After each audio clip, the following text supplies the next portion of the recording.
love this song! Ah! What a time to be alive! No way. I will give you all my Star Wars guys if it is. Wait. Except Boba Fett. No matter how sure I am, I never risk the Fett man. You're watching Poindexter Lounge.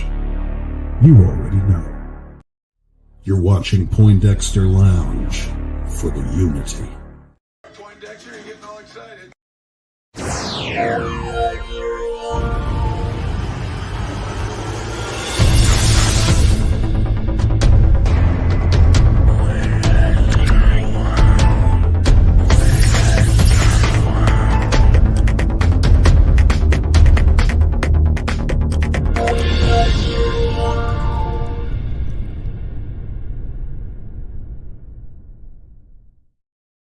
What's up, nerd family?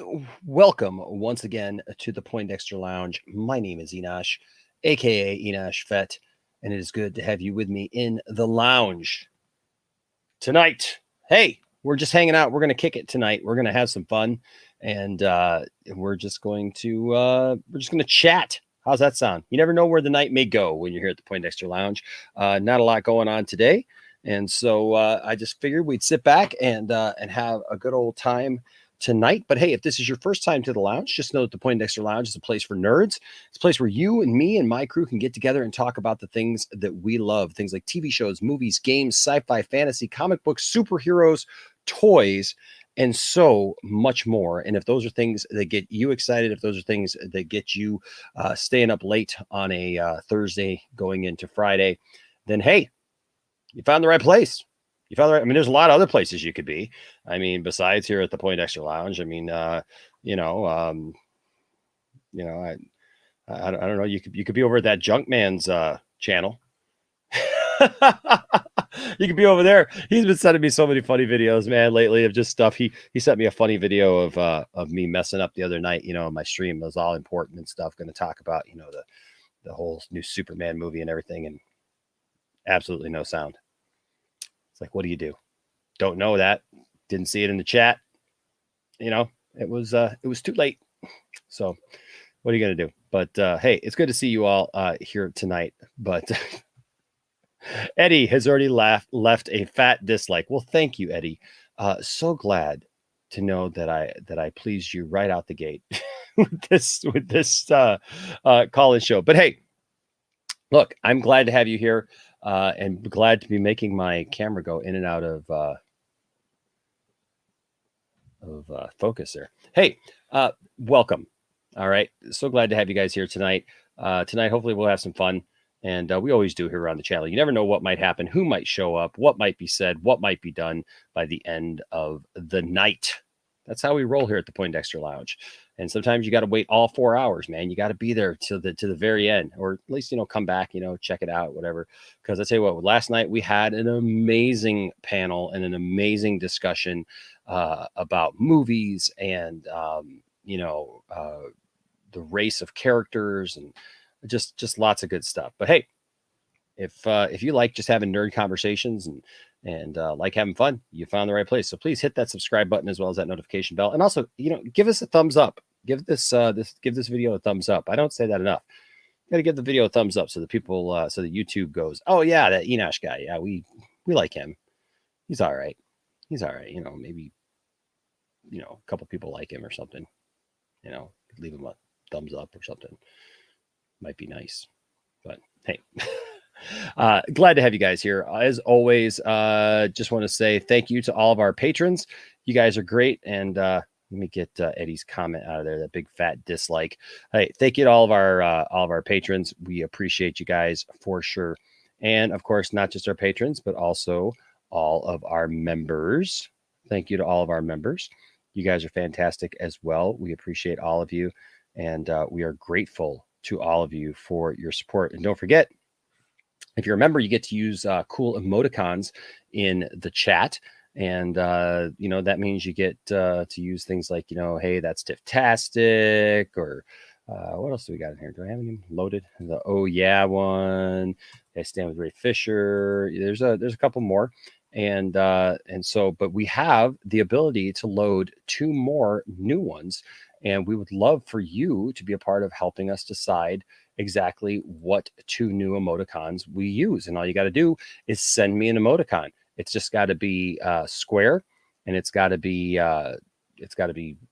under 1 megabyte. All right. So just send me your ideas. You don't have to be some great artist or anything. Or if you are a great artist, that's great too. But all you got to do is just send me one. And, we're going to put it up to a vote. And you know what? The funnier, the better. And so, yeah, it's going to be great. It's going to be great. I will answer this question. Yes, Amparo, it was him. We are going to get Wayne T. Carr on the channel. And I look forward to it. It's going to be awesome. It's going to be fun. All right. H parts. I was just telling Brian this. Hold on a second. I'm going to bring Brian in. Ladies and gentlemen, this is going to be a call-in show. I'm going to post the invite in the link in the chat, and anyone and everyone can feel free to just join in. Hey, and tell me what you guys want to talk about. All right. We'll talk about what you guys want to talk about. So, ladies and gentlemen, welcome. He is the baby to my dingo. That was kind of weird. Ladies and gentlemen, welcome Brian, Master of None. Whoa! I think we got a show. Oh, yeah, we got a show. We definitely got a show. Oh, yeah, there's a show. Hey, what's happening? What's going on, man? So check it out. So H Bart's got his account working. H Bart's tweeted me and Matt Jarbo. He frequents me and Matt Jarbo, and huge blessing, huge nice guy, and gives super chats and blows me away sometimes with his support. But so much so that his bank keeps cutting him off. Keeps closing down his account, man, and Unauthorized purchases. Who's this? Poindexter Lounge and $3 Theater. You keep giving super chats to? Yeah, I don't know, man. Those two guys get together. They're trying. Let me just break it down for you like this. We're turning off your bank card. Yeah. H Bartho with the $5 super chat. Thank you, buddy. He says, I got my account back online, and here's a super chat to make my bank mad again. That's right. Stick it to the man. Oh my gosh. I'm curious to see. I'd be curious to be a fly on the wall when he's in there having that conversation. I would love to know what they're telling him. Like you can't. You can't give super chats to these people. It reminds me of that. What was it? It's Crank Yankers. It was that show with the puppets or whatever. And oh yeah. The credit card company was reading back purchases of like adult things. Like, oh no. Oh no. Oh no. Oh no. But yeah, the link is pinned. I'll give you a couple of rules for the evening. First of all, it's be concise. We may keep some people in a little bit longer. We may not. You know what? We'll just see how the night goes. If I need to kind of cycle through, just know that it's nothing personal. We're just we want to get as many people in here as possible. We may have a couple people that stay on the panel for a while, but would love to have you and to hear what you have to think about various stories from the week and stuff. And what's on your mind, and who knows, we might play a game or two. We might have some fun. You never know what the night might bring here. This is true. Like I took some NyQuil. I'm ready to go. Let's do this. Dang, look at you, man. If you were ever gonna beat the man. So my mouse, it was not working. It says it's connected, man. It's got new batteries in it, fresh batteries, and yet it's not working, dude. I don't know what to do. So I had to plug this sucker in. I'm wired now. Oh, it's okay. So am I. I got the wired mouse going on. I feel like I'm the Terminator. or like it's like Knight Rider.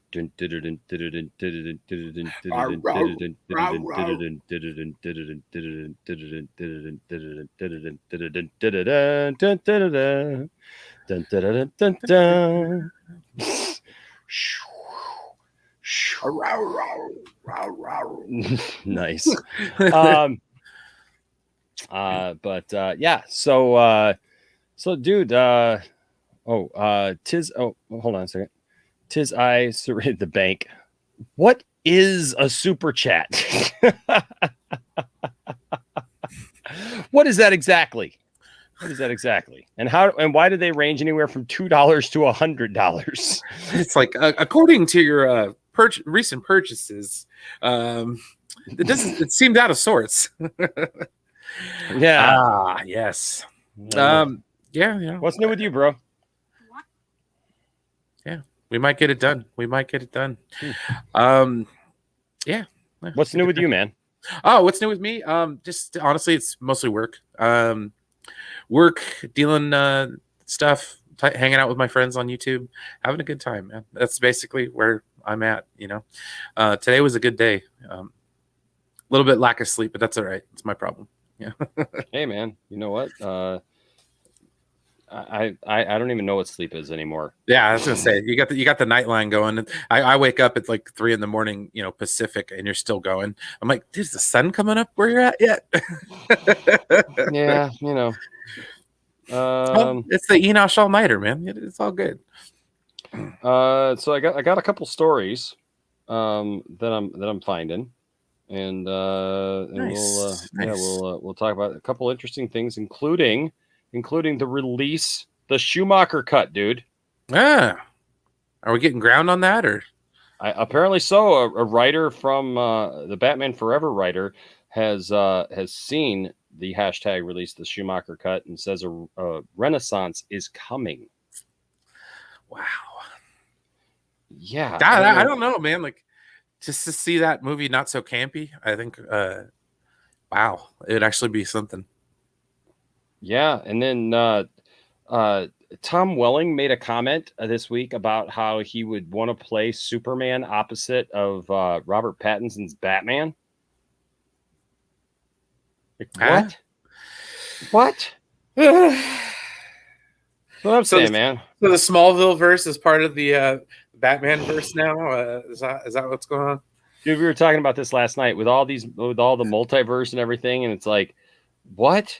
Like, I don't even know anymore right now. I'm so confused.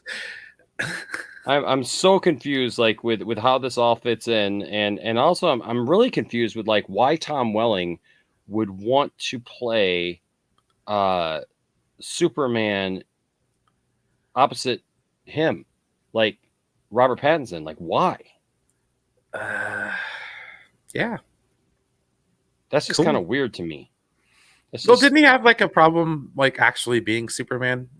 Yeah, he didn't want to be Superman, you know, and so I don't know, man. He didn't want to play Superman. The no flights, no tights. He didn't want to be Superman in, you know,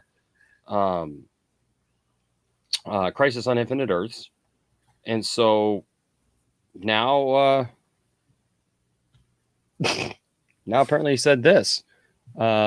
So it's kind of interesting, to be quite honest with you. That guy like, says, weird times we live in. It is weird times. So I'm going to bring a couple people in. And we'll talk about some stuff. First of all, that junk man back once again. How's it going? Good, man. How are you, sir? Finally, someone was live. I was like, there's no one live. I was going to watch anybody I could. It's like, oh, that Enos guy is on. I was like, finally, somebody. It's like, oh, it's that Poindexter Lounge guy. So I guess I'll just go on there. I knew I could count on you to come on it late at night. Yeah, well, you know, that's what I do, man. I got my Rockstar, I got my coffee. I'm good to go, man. I got my caffeine. Gassing up. I'm ready to go. I'm good to go. How you doing, junk man? Pretty good. Just fighting that sleep. I fight going to bed, and then I get mad at myself in the morning, and I won't get up. I hear you. That's my life. That's the cruel and vicious cycle. Yep. In the morning, I say, shit, why'd I sleep so late? You know, it's bad when so I the alternator went out on my van this week, and I got a great mechanic. He's awesome, and it's all under warranty and stuff. But he's like, I can't get it in until Monday. And I'm like, oh crap. So like my wife had to go to work. Of course, this is the week that my wife's work decided to let her come back to work. Actually in the office. And I'm like, what kind of freaking timing is that? She's been working from home this entire time. And it's like, no, this week when we only have one car. And so like last night we did a stream and I got done and I was getting ready to go up to bed. And then I realized, oh crap, I got to take her to work now. Like that's how late it was. It was early and I had to take her to work. And then my son comes out and goes, Dad, I missed the bus. I'm like, Oh heck. like you guys are killing me, man. You guys are totally killing my vibe here, man. I'm like trying to do my late night stream, you know, and be cool. And now I got to stay up and take you guys to work and school. I know people always want you to do stuff. Damn. Well, I got an ex-wife, so I have to hear that's not a real job, or you don't have to do that. I got to get my video up by 5. No, you go do this. That ain't real. I got one of those too. I got one of those real too. to me. It's real to me. Hey, it's my only income right now. So, oh man. Well, I'm taking a job. I just don't start in 2 weeks. Okay. Fingers crossed that one day maybe There you go. we can get that Geek the Gamer Kid money. Yeah. No, I don't know, man. Like he's man, people being, I think it's funny. I was just on Zaggy Mellons was interviewing me earlier tonight on her channel. And she's like, well, he's got a huge channel. And I'm like, it's all relative, really. It really is all relative. Like, like I remember when I had like, 10 subscribers and I was just, man, when 10 people would watch my video, I'd just be like, oh. And I'm still that way. When 10 people watch my video, I had 10 people watching my live stream at the same time. I was like, yes, heck yeah. But it was funny. We were joking about it because she was going out. She's like, you got a big channel. And I'm like, yeah, it's all relative. But like, yeah, when you look at people like who have like, 300,000 subscribers, RJ was on here last night and I showed them something. I was showing them one of your videos that you made about me. I was showing him Chunkman went on Andy Signore's call-in show. And you all know that like Andy won't say my name. He just calls me Larry Bird. That's why I've got the Larry Bird pop right here. Because he calls me Larry Bird. And so I loved it. Junkman went on there. It's like, it's just on Poindexter Lounge. Like he had nothing but good things to say about you. And he's like, what? No, he didn't. He's like, yeah, he did. Yeah, he didn't seem to believe me. I wasn't even sure. I couldn't remember for sure if you were the one that told me about him or not, but I thought you were because I did your stream and I did Echo Base that same day. And I was trying to remember, but I figured it was you. So yeah, everybody knows you. Yeah, they know me. But you know what? But like the Beastie Boys said, those who knew me well. And then, no, we have fun, but I thought that was a hilarious video. But I was showing that to somebody, and so like I had to open up my my DMs to open up that video, and RJ just saw that all the DMs that I had, and he goes, "Dang, dude! Like a lot of people message you," and I'm like, "Yep." And I'm like, I can't imagine what it would be like to be like one of those big guys, like who got like hundreds. I don't even get any DMs. Not on Twitter, but you're in that news. I think you get more people want to talk news. Yeah. So how long you been at your channel, Junkman? 5 years, I think. But really not really going. It started out just doing clips when The Force Awakens came out. I was just doing clips from the news and stuff. And then I would just do little things here and there. But actually, doing a video, working on it, probably about 3 to 4. I would say 3 when I really started trying. You're hustling, man. You're doing a video every day. Get it, do a video every day. Fun trying to get a topic every day. I know that. Some days, man, you're just like, whoa. Yeah, I was stressing out today. I was like, oh, what can I do? And then started running out of time. But yeah, it's kind of a slow news day today. That's it was. There wasn't much going on today. Wasn't much going on today. Well, lucky all my news is from 1980 something. So there you go. What's your favorite vintage figure? I know you're into vintage figures. What's your favorite vintage figure? As a kid, it was Han Hoth. I love that Han Hoth figure. Oh yeah. Oh yeah, I got it. Is Enosh? Oh yeah, I got that one.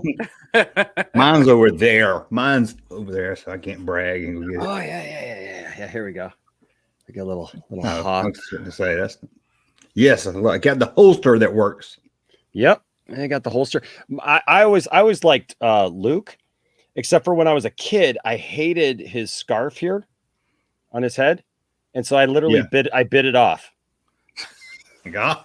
Like, yeah, like I remember that as a kid. I was just like, oh, I hate that. Like, I didn't understand like why that thing was hanging off his head. So I was just like, arr. Hey, you did more than the Wampa did, man. Good job. Yeah. I remember using that Rebel Trooper as Luke for a long time as a kid. Oh, really? I thought it was Luke for a long time. Yeah. Then I saw Luke at the store.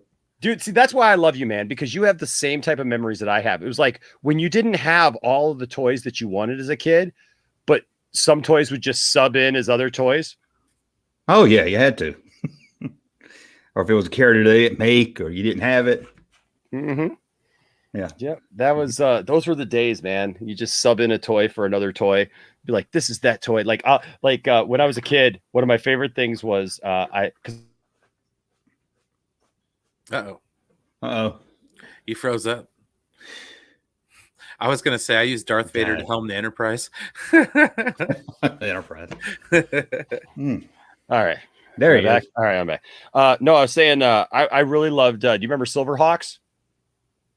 Yeah, I never really had them, but I remember them.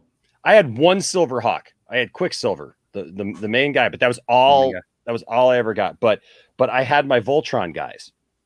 Right. And Voltron, so I had Voltron guys. And so what I would do is I would take their helmets and I would do this little thing, since there were 5 of them too, and one girl and one kid. And I'd put their helmet down like that and act like they had put their face shield down. And then they were Silverhawks. They were colored Silverhawks, like, what are you going to do? But I don't know. That was the good thing about the He-Man figures, that you could take their arms off really easy and make your own figure. The arms would pop off, and the head was hard to pop off. You pop that off, it was hard to get back on. But the arms would snap right off, and you could have He-Man with green arms and have a whole new storyline. Right. It's got the merman arms. Yeah, merman arms. He-Man with gangrene. Yeah. He's got those claws from stuff. Yeah. You're like, okay, all new story. You got to have the one that does the battle damage where the chest piece flips over. Around. Yeah, I used to have that one. That was good. I never liked that one. I never got it as a kid. I refused to get it as a kid. I was like, I know they're just trying to make me. I said, I knew then it was a gimmick to get me to buy it. Now, if you didn't have a He-Man, I might would have got it. I don't know. But it didn't look like the cartoon. That was one of my only He-Mans. Yeah. But I mostly I think it came a little later in the line too. Ninja Turtle. Ninja Turtles. Oh, there you go. And I was getting out of Turtles by the time it came around, I think. Yeah, I had the vehicles and the pizza shooter and all sorts of stuff, man. Yeah, I never had any Turtles like figures. Like I liked the Ninja Turtles because I was about 12 or 13 at the time, but I never had any of the toys. Like I never even seen the cartoon. Really? I've never seen the cartoon. I've never seen the movie. Oh, dude. You've never seen Teenage Mutant Ninja Turtles, the movie? Never seen any of the movies. Never seen the cartoon. I think I was too old when it came. When it hit big, probably 87, 88. Early 90s, kind of. No, yeah, early 90s. It was like right at the tail end, I think, of the 80s. Because the movie came out in 1990. Yeah. Yeah, and see, I was born in 72, so I was, by the time he hit, I was 16, 17. I thought I was into the ladies, and then I realized I love toys more, and I went back to the toys. And then they were easier to get and cheaper. They both cost you money, right? Yeah, cheaper though. Yeah, it's true. And one's quiet, the other one complains. Yeah, that's true too.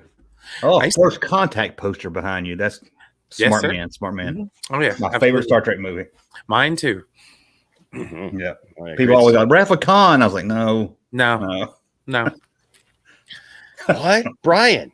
I thought Wrath of Khan was your. No, that's right. You like Contact for the original series. Yeah, Wrath of Khan is that. I mean, kind of tied with the Undiscovered Country. I think First Contact is the Star Trek movie that you can go into and not know anything about Star Trek and love it more than Wrath of Khan. I think Wrath of Khan takes a little bit of knowing Star Trek. little foreknowledge That's is why I put- necessary for that one. Yeah. Yeah, that's why I put First Contact a little higher up. But it was, but like Wrath of Khan for me, like that was my first Star Trek movie. That was Oh, like really? that was my first foray into it, because I remember I lived in Vegas, and we lived in this little apartments that my mom was staying at, and they had free HBO. And so Star Trek Wrath of Khan was on all 1 month, man. And I watched it like every time it came on HBO, man. And it was just like Wrath of Khan, man. And it just got it burned into my head, For me, it That was was my first one was the Whales, Star Trek 4. So yeah, It's another good one. I like that. Yeah. I went back and watched the motion picture, and I really enjoyed it. As a kid, I hated it. yeah. It's like I you saw watch it it, as it's, an like, adult. it's kind of boring, but it's like you watch it recently, and it's like, hey, It's the one that's most like the TV show, I think, Yeah. which is long and boring. Some of them old original shows are hard to get through. Oh yeah. I thought my only problem with one is that there's too much of them just standing there looking at stuff. Yeah, there's a lot of that's drawn out. It's hard to get through sometimes. But I did enjoyed watching it. When Generations, right before First Contact, when Generations was the last new movie, I went to we had a new theater open here, and actually it's the one that's right now around the corner from where I live. And I was there like the week before they opened. They opened it up as a special thing, and they showed every Star Trek movie. And it was 15 hours, and you got a certificate when it was done. You got a certificate when it was done that said that you graduated Starfleet or whatever. And so that was pretty cool. That's intense. Oh man, it was. Yeah. It was fun though. And like, so me and my friend Shane, her and I, it was a girl. It was a girl, and she was a big Star Trek fan, and we couldn't get any of our friends to go because we would always get people together to watch Star Wars and stuff. But like we were, man, I think I was like 20 or something like that, 19 or 20, and like we just couldn't. None of our other friends. She was older than me. She was like 24, 25, but none of our friends wanted to go see Star Trek. So her and I just went, and we just spent the day together and watched Star Trek, and we just kept joking. It's like, man, if we just get through that first one. We just get to that first one. Everything else is, and I didn't realize, like, I had never realized, like, how much those movies just like sync right up, man. It's like boom, boom, boom, boom, and there's so many callbacks. There's so many callbacks, even to the first one. Yeah. I hadn't watched some of the later ones in a while. I was always more of a Next Generation fan, anyway. Me too. Yeah. That's granted, that's all my Netflix is. I don't have now just a way to watch Star Trek Next Generation every night. TNG and Deep Space Nine. I like Deep Space Nine was my favorite. I need to. Everybody tells me to get into Deep Space Nine. I've got season 3, and I stopped watching it. Everybody's like, "No, you got to go." That's when it gets good. Like that's what everybody tells me. Yeah, season 3 is where it starts kicking off, man. Like as soon as they get into that Dominion War, it's like, oh, I'm in. I need to force myself and watch it then. Worf comes in season 4, so like it's good to go. I want to say a shout out to this guy, Arctic Conquest, like talking about being around for a while. Arctic Conquest has been around for years, man. He's a young man. He's got a channel, and he used to come in when we first started doing live streams to me and my family just sitting on the couch. Arctic Conquest was one of the guys there. So what's up, Arctic Conquest? But no, yeah, I was always a Next Generation guy. I love the Next Generation. There's just episodes of Next Generation. It's like, I don't care how many times I see them. Yeah. They just suck you right. The game, like when they play the game and stuff, and it's, oh my gosh, like every time that comes on, I'm just gotta watch it. Oh, dude, gotta watch it. Fistful of Datas, like, oh man, that's a good one. The holodeck breaks down, and any time travel one or time loop or anything goes on with time, I have to watch it. Time Zero Part 1 and 2, like, oh man, yeah. That's good stuff. Ryan Hartwell here with the $5 super chat says, if you were to be the executive producer on a movie or franchise, what would it be and why? That'd be real easy. DC. I'm already an executive producer, right? Like I would fix the whole situation. Right. Yeah. No, it's so funny because I've been interviewing because I'm starting a new job as well, Junk Man. And so I had to go before tomorrow. Actually, I'm meeting with this committee about accepting the position. But one of the people on the committee had some questions about me that they submitted that they wanted to ask. And so one of the questions though was like, would Enosh really take this job? Like, I did some research on him and he's like, he was an executive producer or associate producer on a Justice League movie. Does he work in film? Like, what does he do? And they told me that because they were laughing because the whole Zack Snyder calls everybody his associate producers. And so like they saw that on something, or they saw my song that I did or whatever. And they were just like, oh, Enosh is an associate producer out there. So You should have said you might have got some more pay out of them. that's true. That's true. Like this is legit, guys. You know, you need, if you want the best, you gotta pay for the best. Pay for it. Yeah. No, I mean, like, I don't know, man. I don't think I'd want to be an executive for DC right now, or like Warner Brothers, man, with all the trouble they're getting into. No, this is very true. This is very true. Screw that. But if you had the power to write the shit, would you? Oh man, it's a thankless job. You like any fandom though. Let's be honest. No, Let's be it's honest. very true. Like it doesn't matter what you do, somebody's gonna hate you. Like absolutely, you can't please everyone. Well, what do they say? Like when you try to please everyone, you please no one. Well, that's what happened to the Rise of Skywalker. I think they try to please everyone. See, amen, brother. Everybody. You can't do it. You just can't please everyone. That was my thing. There was way too much nostalgia in the Rise of Skywalker. It was just like one right after the other. You know, it's like, oh, here's this is going to happen, and like, oh, now she's Red 5, and look, here's Chewie gets a medal after all this time, and it's like, what? Yeah, and then we got to bring Palpatine in to make, and we got to make Rey something special because the people that want her to be special has got to be special, and then all this stuff. Yeah, it is. It is what it is, you know. But I totally feel over and done. Yeah, it's over and done. It's not going to be the one that I watch all the time, you know. But it is what it is. I don't know, Ryan. I guess if I had to be an executive producer for a movie or franchise, man, I'd probably want to do something Star Wars just because I love Star Wars so much, you know, or, you know, I guess DC, but like, I know that I would tick off a bunch of the fandom. You know, you'd have to work with Hamada. Yeah. I don't want to work with Walter Hamada. See, I don't think I could be any of that in something I love like Star Wars because I wouldn't want to watch it and see it unfold. Yes. True. Yeah. I don't want to screw it up too. So. Yeah, don't be that guy. So give me I'll take Harry Potter because I don't care. I've never seen Harry Potter and I don't care nothing about it. There you go. That's what I would do. That's how these guys get these jobs. It's like they're like, I've never seen the franchise. I don't know anything about this stuff. Give me the job, and then it's like everybody's like, so I'll fit right in there. Yeah, for sure.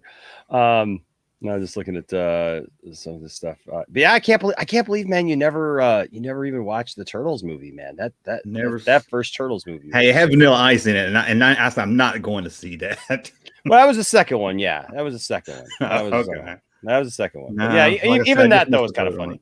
Well, Kevin Nash was Super Shredder. I found that out, and I was like, what? Yeah. Yes, he was. Yeah, I've never even. Just to make it even worse, I've never seen an episode of the Transformers cartoon. It's been a long time. I'm going to take away my geek card. Whoa! Now that, oh my god! Now, I might have seen it as a kid. I don't remember if I did, but I don't remember ever watching the Transformers. I don't know why I had one toy and that was it. I had an airplane. No, I had an airplane and I had a gun. That's the only two I had. Oh my goodness! Oh my goodness! I know. I need to go crazy. back. That's crazy. Yeah. I mean, you can find what is it on the Tubi app? They're all free. They're all free. Like they have like every Transformers thing on the Tubi app. And, yeah, I need to get caught up. Yeah, there's a lot of that stuff, man. Like I just on the Tubi app they got like every G.I. Joe episode too. And I thought I had He-Man one time. Oh man, He-Man. I watched so much He-Man as a kid. My favorite movie for the longest time was Masters of the Universe. I freaking love that movie as a kid. Like, I got it, dude. I showed it to my son because he really got into the cartoon. I got it. I was like, let's watch this as a goof. I thought he would laugh at it. And he watched it over and over again. He liked it. Oh, well, I watch it now and I'm just like, his mouth doesn't move. Goldor. Like, oh my gosh. It's so unlike He-Man. That even just made it worse. It's like it's a bad movie, but then it's nothing like He-Man. No, Dude, there's like two takeaways for me on that one. Courtney Cox's first movie, and Robert Duncan McNeil was in that show or in that movie, and he turned out to be Tom Paris in Voyager. Oh, that's right, Tom Paris. I forgot he was in there. Yep. Yep. I was like, no way. Yeah. That is him. Yeah. Oh my is. gosh. I was today years old when I realized where I knew that guy from. That's right. Holy crap. That's why I know that. Kevin. Wow.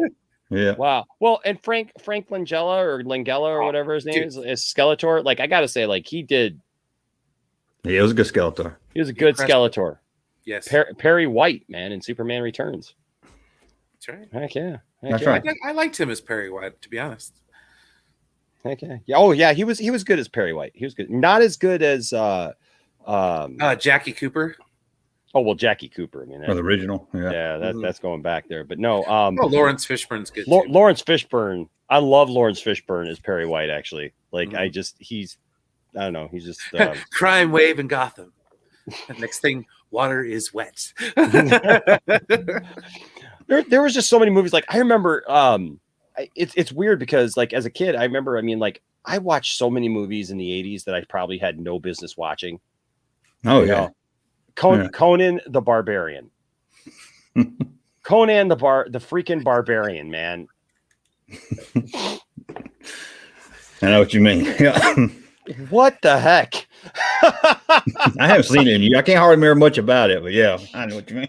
Oh my gosh. Naked women, giant snakes, James Earl Jones, heads getting cut off, swords being run through people. Oh, Sounds like I remember. This is not. I don't know why. You know, we had HBO and Cinemax, so we saw all kinds of things. Oh, sure. And there was this movie about a high school prostitute. By day she go to school, at night she was a prostitute. I thought there was no way they would make that movie today, and they didn't make it like it's a bad thing that she was a prostitute. And I would watch it every time it came on. I don't know why. Every it only came on time, like 2 or 3 in the morning. every time. I just had to make sure that that's what that movie was about. Well, that was the glory of Cinemax. Oh my gosh. She was a high school kid. And I was like, there was no way it would even be so much crazy if they did that today. Oh, I know. Well, you know, I was what was I? I was on something and somebody did a video of like this compilation of like 80 songs and stuff like that artists did that were like suspect, that were all about like underage relations and stuff. And I was like, wow, I didn't realize that that's what this song was about, that song about, you know, and stuff. There's just so many songs like you just don't pay attention to, right? Dude, and they were I didn't just know what blatantly OPP meant till I was like, it came out in like the early 90s. So it was like, I was a kid and I was like, hey, I like this song. And we're like, oh, that's what that means. Oh, okay. Yeah. Well, and some of it wasn't even that they were trying to hide it. I mean, look at like Belle Biv DeVoe, man. Belle Biv DeVoe with like their that one song, like Do Me Baby. Yeah, but like that song Do Me Baby, it's like what was this? Backstage adolescent, how you doing? And it's like, whoa. the Digital Underground. The Humpty Dance. Oh no, what was that movie? Nothing But Trouble. Oh, I saw that when I was a kid and I was just like, oh man. Oh my gosh. Yeah, it's just so many There's enough. Like 17 rock song in the 70s. Yeah, she's only 17. Yeah. Winger. Is that who it was? Winger. Yeah, it was Winger. Like guys, I don't think you should be like writing songs and singing about this. Probably not a good look, you know. Well, in certain states it's not a problem, but yeah. Well, Prince, man. Prince was on that list, was like with his song Sister. Do you remember that song? Yeah, I remember. I can't think of how. I remember. I know what you're talking about. Yeah. Oh my god! Like when they played that on the video, I thought they were doing a parody, like, but it was not. It was like blatantly, basically me and my sister, and it was like, well, like speaking of girls are like, oh, I just love Prince. Prince is so sexy. Like, oh my gosh. Well, he was in that one with John Ritter. Stay tuned. Oh yeah. Prince was in that? Yeah, there was a Prince video. He did Get Off. I haven't seen it in years. Is that what that's from? Mm-hmm. I can't remember much about it. I just remember the movie. No, because he John Ritter changed the channel and he ended up in a Prince music video, and that was the song. Yeah. Okay. Oh, I remember he was on Three's Company set. yeah. I remember that part. Him and Pam Dauber, man. That was they were in that movie together. That was a great movie. Pam Dauber, yeah. It brings back memories. Like, as far as like violent ones go, like RoboCop was like when I was a kid, I was like, yeah, they had toys. Like I had all their RoboCop toys, but that movie was so freaking violent. There it is, right there. There you go. Well, you remember RoboCop was rated X when it came out. Then they had to cut it. They had to re-edit it because of the gore. Man, he pushes the limit, man. He did Basic Instinct and Starship Troopers.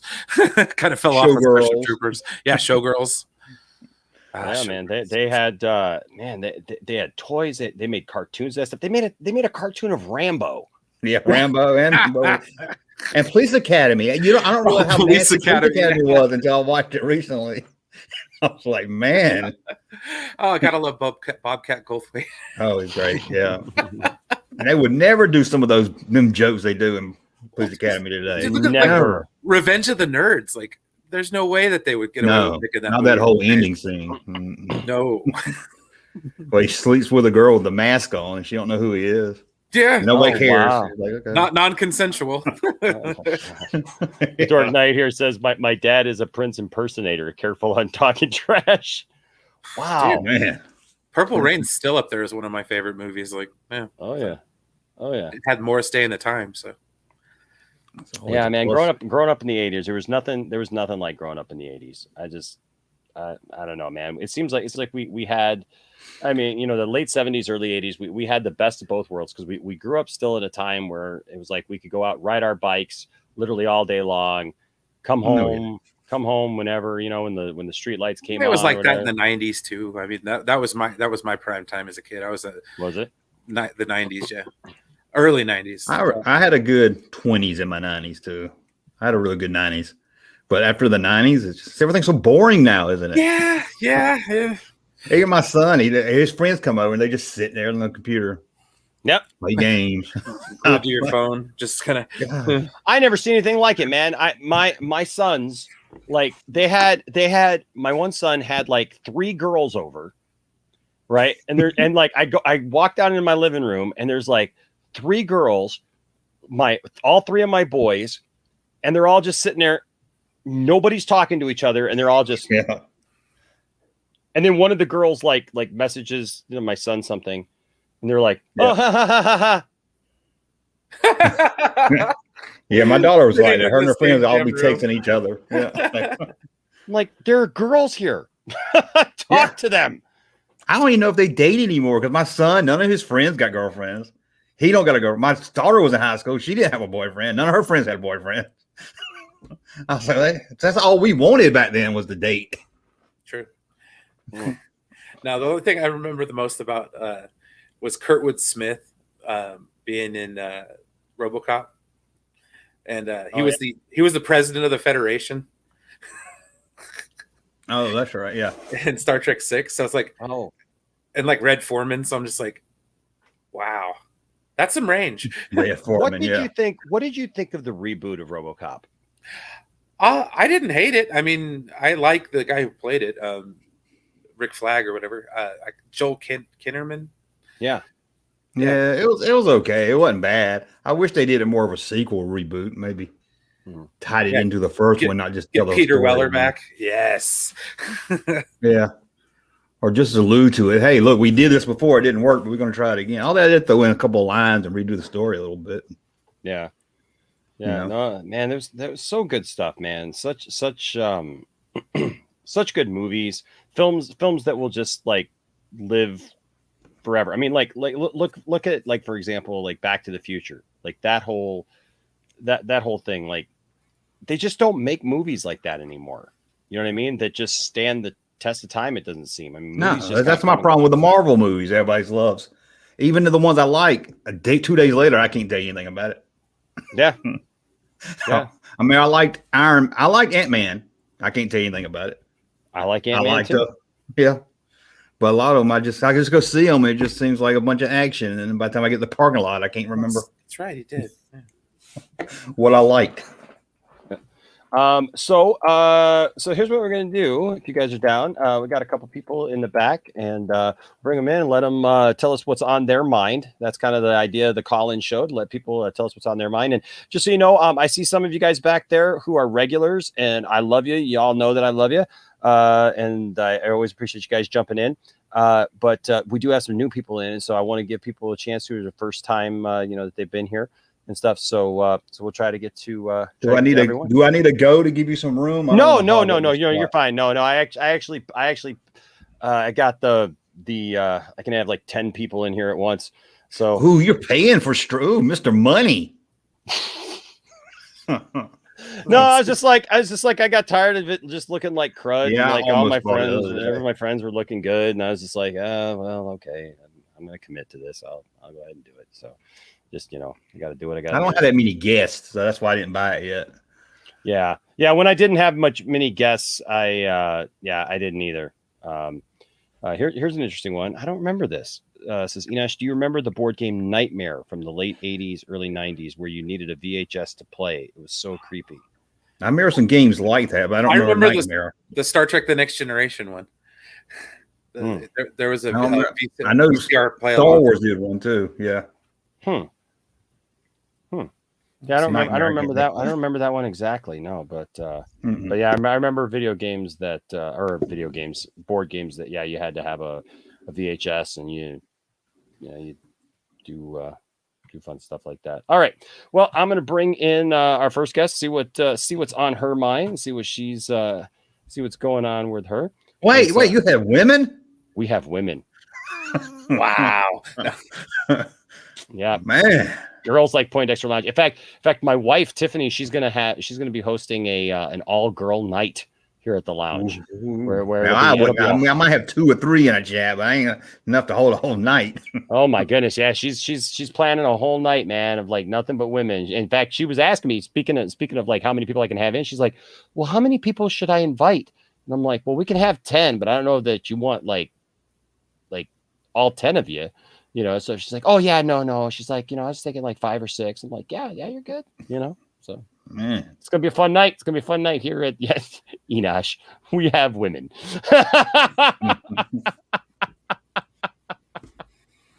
You do suck, women. Yuck. No women. And Para was in here the other night. She was in here. All right. So, ladies and gentlemen, making her debut. What's up, Tizai? How are you? Hey. How's it going? Good. Welcome. Okay. This is like the first live stream. All this is very new to me, so I'm kind of nervous. Oh, don't be nervous. It's super chill. We're just talking. Just a bunch of friends. I know. Bunch of friends. Heck yeah. All people I know through YouTube. So bunch of friends. Absolutely. So hey Brian.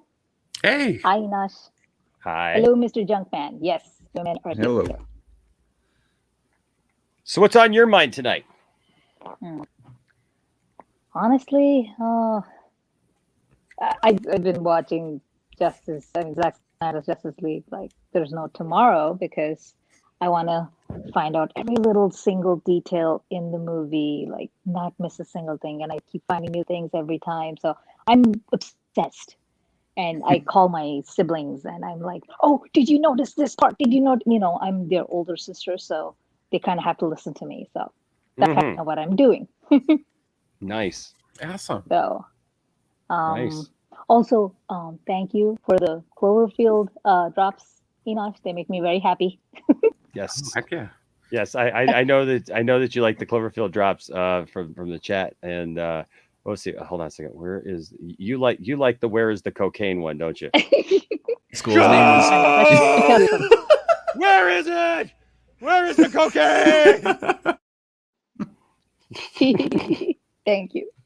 You're welcome. I got to make some more of those. I keep forgetting to make I know that like everybody's like you need to make more of those, and I'm like I know it was so spontaneous. Like when we did that, it was on Dawson's stream, and we just kept showing that GIF over and over again, and so I just clipped it. But it's like I actually want to make some because I know people like them. We talked. I think there was discussion about GI Joe phrases with the Cloverfield monster.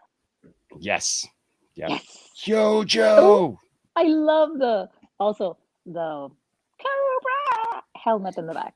Sorry. Oh yeah, you like that? That was that was a bad Cobra scream. If I'm any louder, my kids will wake up. So I'm so I can't do that. So I'm gonna be like So kids. There you go. Yeah. There you go. Cobra. My son's room is Yeah. right above me, and I just don't care. Yeah. He just Yeah. knows now. He just knows now. Right now I can't not care. They have school tomorrow. So Yeah, I know. What are you gonna do? What are you gonna do?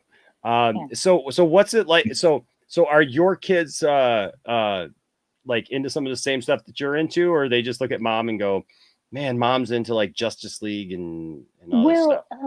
I'll tell you, they're 10 and 8, and I've been I was a stay-at-home mom for the first let's say 8 years of my older one's life, so a lot of me is in them because I was around and I kept pushing all my all the stuff I like on them. So yeah, they do Heck like it. They I kind of made it an event to watch Zack Snyder's Justice League. I also watched the other one, unfortunately, in theaters, and I had to watch it twice because my daughters were like, "Please, please, we want to see it," and I'm like, "Oh no." But yeah, I did, and then after that, I'm like, I swear I will never watch this again. But when this was coming out, I went like for the whole year since like May until March of this year. I was telling him, "Oh, you know what?" And then every time the trailer came out, and then we played it like 5-6 times and watched everything.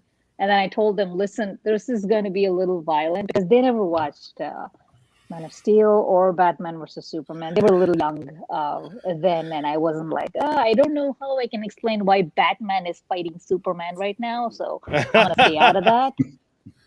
I mean, not fighting. I mean, trying to actively kill Superman. So I can't explain that at that age. So now, since I know he's coming back in Zack Snyder's Justice League, I can at least prep them, and we watched the whole movie. We watched all 3 movies, and you can use action figures to explain it. Exactly. Yeah, exactly. If I only had those, seriously. So, but they had fun. They loved it. They actually didn't mind the little bit of violence that I thought would scare the little one. Was like, "Aw, poor Steffi. Desad was mean. Why is Desad being a bully?" So nice. I was like, okay, yeah. Good. Bullying is bad. Yeah. There's now, your life so I got to ask the question. Yes, so obviously you're into Justice League and DC heroes. Are there any other like fandoms that you're into as well? Well, see, that's the thing. Sometimes I feel like I might have cheated and got into this nerd culture because I do love superheroes in general, but then I didn't get into them through comics. I grew up in India. I immigrated to the U.S. in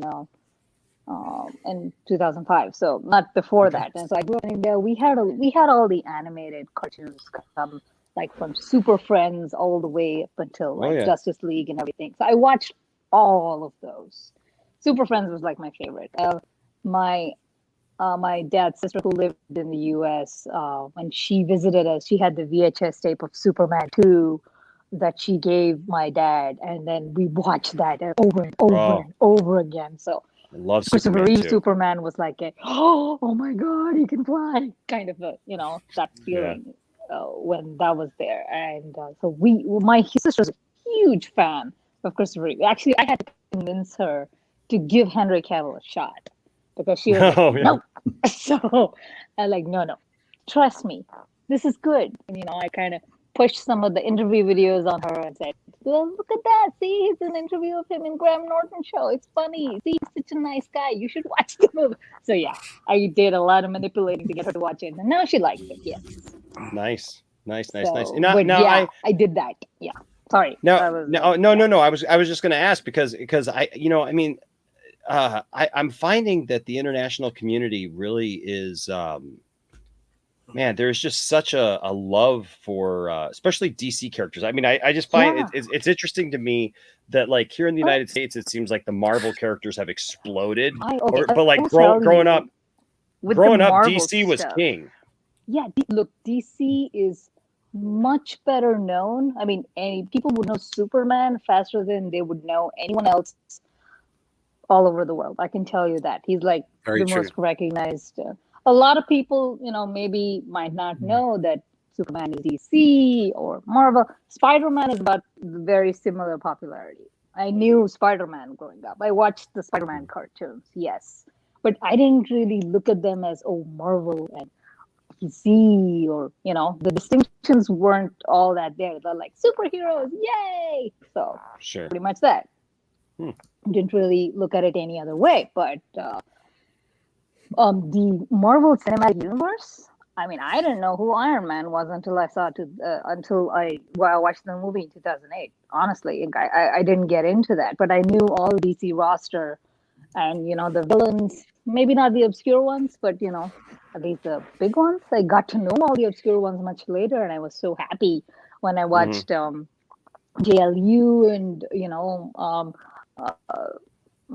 all the other ones. I mean, I'm like crazy into the animated stuff, so I just watch all of them now, and I've started collecting some of the comic books. I mean, not the that's cool. OG ones, but I kind of like. Okay, this is probably one question I have for you. Since you're so into the comics, Yeah. I like yes, DC heroes. I like all of them, but I like the team ups, especially if it's like the Batman Superman team ups and the Trinity team ups. Those are like my favorite. I'm kind of drawn to that more than the individual stories. I really enjoy when two really opposite dynamics work together and still find like that commonality and solve stuff. Oh, sure. I like that. So if you have any recommendations for like Trinity stories or the world's finest stories, I would love that. So that'd be really Trying cool. to think. I'm trying to think. I'm trying to think. You know what? There is a I don't know, man. You put me on the spot here. I'd have to think about. I mean, no, you don't have. No. I'd have to think about it. But there is one, and I don't know that it really has to do anything with Wonder Woman. But what is it? The Dark Knight. I think it's Dark Knight over Metropolis. It's an older story, but it's like it deals with Batman and Superman. Plus, there's a series right when it's called the Man of Steel miniseries. It's like 6 books, and it shows the first meeting between Batman and Superman. Oh, yeah, and it's didn't like that's they do like that in the animated show too? I think so. Yeah. I mean, they showed them meet and stuff, but this was a 6-issue series called Man of Steel. In fact, I'm gonna be giving away a set of this. I just got to like complete a couple of the. I got to get a couple more of the issues, and I'm going to be giving away a set of that because it's such a great set. That's if you hear me talk about when John Byrne rebooted it all. That's the story. So it shows like how Superman came to be, like him revealing himself for the first time, meeting Lois Lane, it's basically all these firsts. So he meets Lex Luthor, it's the first appearance. It's like the first appearance in that continuity of Bizarro. It's the first time he meets Batman and finds out that about kryptonite and all that stuff. So it's a great series. So there's that, and then there's like a series, like I said, I think it's called, I want to say it's like Dark Knight over Metropolis. And it's really good too. And I'd have to think about some more, but I'll think about that though. And yes, please. And definitely let you know. I'd love to know. So for sure, I'd love to know because I want to I started or I'm like thinking of starting, I guess, to collect some comics. I don't know. What do you think about the Rebirth? I don't know how well. I liked Rebirth. I liked Rebirth when it first started. It had a lot of potential. It was going in a lot of good places. It brought my Superman back, and it was like it kept the best of the New 52, but then like a lot of stuff DC does a lot of times, like they start out something that has a lot of promise and then they don't commit to it. Yeah. And so like maybe the first year of Rebirth was maybe the whole first year. I wouldn't even say the full first year of Rebirth was great. There were some really great stories, especially with Superman and Lois and their son Jonathan and stuff. And then they just did weird stuff. They aged Jonathan, sent him to the future with the Legion of Superheroes, and it got pretty convoluted. But okay. it is what it is. Okay. It is what it is. Yeah. But those first stories were really good, though. They were really good. And what I did with the Rebirth was they had certain issues of just the Trinity interacting. So I bought those because I'm like, oh, Trinity. I didn't even think about it. I'm like, oh God, I just was dying for some Batman, Superman, Wonder Woman stories. So I decided to just, okay, I'm gonna get that. Oh, heck yeah. Heck yeah. Well, that was that. a fun read, and I still like going back to it. But I know I'm not an OG comics person, so I don't really know what's come before. All I know is what the animated stuff has shown me. So I'm like, okay, so if I have to go back, obviously I can't go back into all of it because, trust me, I don't have a trust fund. So yeah, well, it sneaks up on you. It sneaks up on you. I mean, this right here, I didn't set out to be this guy either. I know. Oh God, let me just mention, I love your setup, the toys, the room, my kids would go nuts in that place. Right now, they don't have too many of the action figures. They have some of them, but they're in that place where Batman and Superman are married to two of their Barbies. Nice. Yeah. And hey, like, that we were just talking about that. Yeah. It's like sometimes you don't have certain figures, you make stuff work. Yeah, right? you substitute one in, yeah.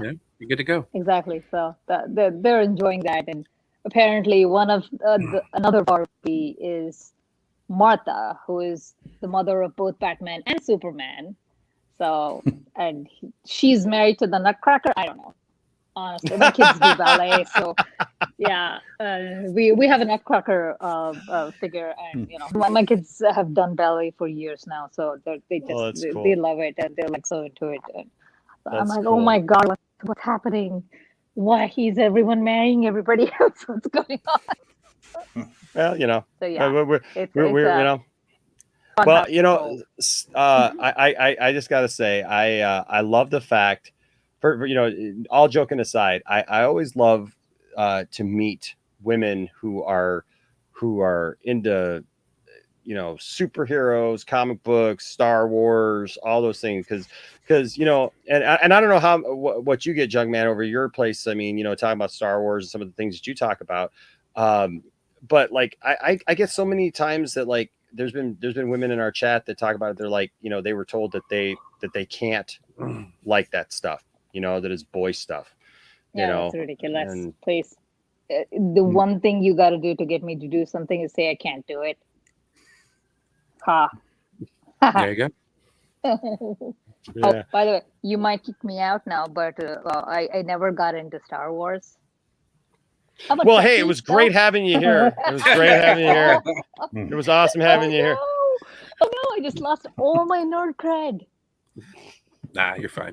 No, you're good. I like Junkman's eyes got big on that one, but he hasn't seen Teenage Mutant Ninja Turtles, so So we'll have to be forgiving. We'll have to be forgiving. Yeah, you can't. I haven't seen the Snyder cut. Well, it was great having both of you here, Brian. I guess it's just you and me. Just teasing. Oh God, it's hilarious. I love Teenage Mutant Ninja Turtles. I watched all the animated stuff. I am still such an animated. I think that's probably why my kids still do things with me, because I'm like watching cartoons with them. And my husband asks me, "Oh, let's watch a movie." I'm like, "Oh no, the kids want to watch that cartoon. I'm gonna watch it with them." So yeah, they will grow out of that. Trust me. They're wait till they get about 16. Yeah, but they're my children. I never grew out of it, so you never know. Maybe not. Maybe you'll get lucky.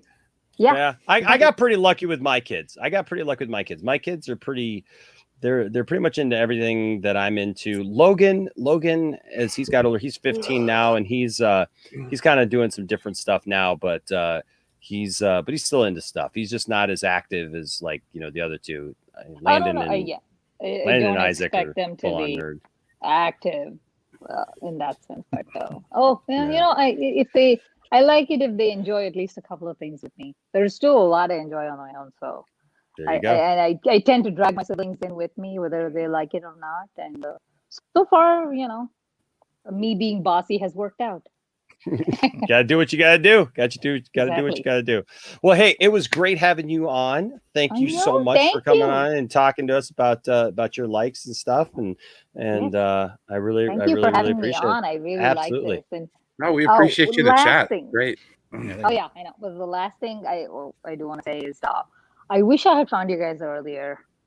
I was like between the time Batman versus Superman released and that thing in 2017 happened. Yeah. Oh my God, I felt so alone. Didn't have anyone to even discuss this with me. I cannot stop appreciating how good Batman versus Superman is. Oh my God. I mean, and people don't get it, and it frustrates me. And, but finding you guys, I mean, the first interview I watched on your channel was Ray Fisher, and that was so awesome. And I was like, oh, this is awesome. And then I subscribed, and then I've been trying to watch you guys as much as possible. And I started interacting with that. And I just feel like, finally there are people who think the same way as me. I don't really have friends who do this. Like, I have lots of friends, but friends who are nerds, I guess. So you guys are my nerd fam. Well, it's fun. I feel the Thank same. you. So I really appreciate it. All of you guys in the chat too. So thank you. Well, we appreciate you. We appreciate you for sure. Absolutely. All right. Well, hey, thanks for being in here. Thanks for being a part of the lounge, and we'll see you later. All right. See ya. All right. We'll see you. Oh my gosh, I love that. I love because I felt that way for like the longest time, man. It's like I got a lot of friends, but I don't have. I don't know, Junkman. And like out of your friends, do you have people that like? I don't know if you're like me. Like I just don't have a lot of people that I can just like talk about. I got a friend. We've been best friends since the early '90s, and we're both into the same stuff. But now we text. It's even hard to even hang out with anybody lately. The older you get. Oh yeah. Oh yeah. No, I know that. True. It's like, well, everybody's doing their own thing. Everybody's got their families. Everybody's, everybody's trying to, and different people are at different places. Like I got a friend, like he's just starting off, him and his wife. Like my wife and I actually put them together. You know what I mean? Like we got them together and set them up, and now they just had their first child. And he's the drummer of my band, and I don't even get to see him as much as I'd like to. But they're at a different place in their life. They're starting out. They got their first little baby. We're trying to push a couple out the door. It's just everybody's at a different spot. Real quick, I want to get to these Super Cam 1721 with the 4.99 super chat says, I want to say thank you for the poster, Enosh.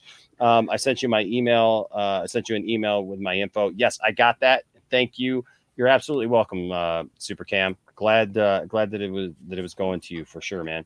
H Bart's here. H Bart's got his banking stuff worked out. It says the earliest violent movie that I seen was either Jaws when I was 5 or the Hammer Dracula series. Even though they are 60s films, they were pretty violent for a 5-year-old to see.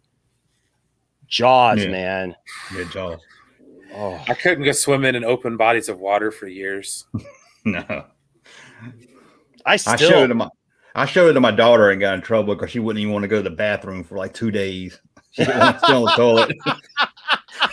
Well, I mean, the closest beaches that we have, to me in Northern California, like 2 out of the 3 are prime great white.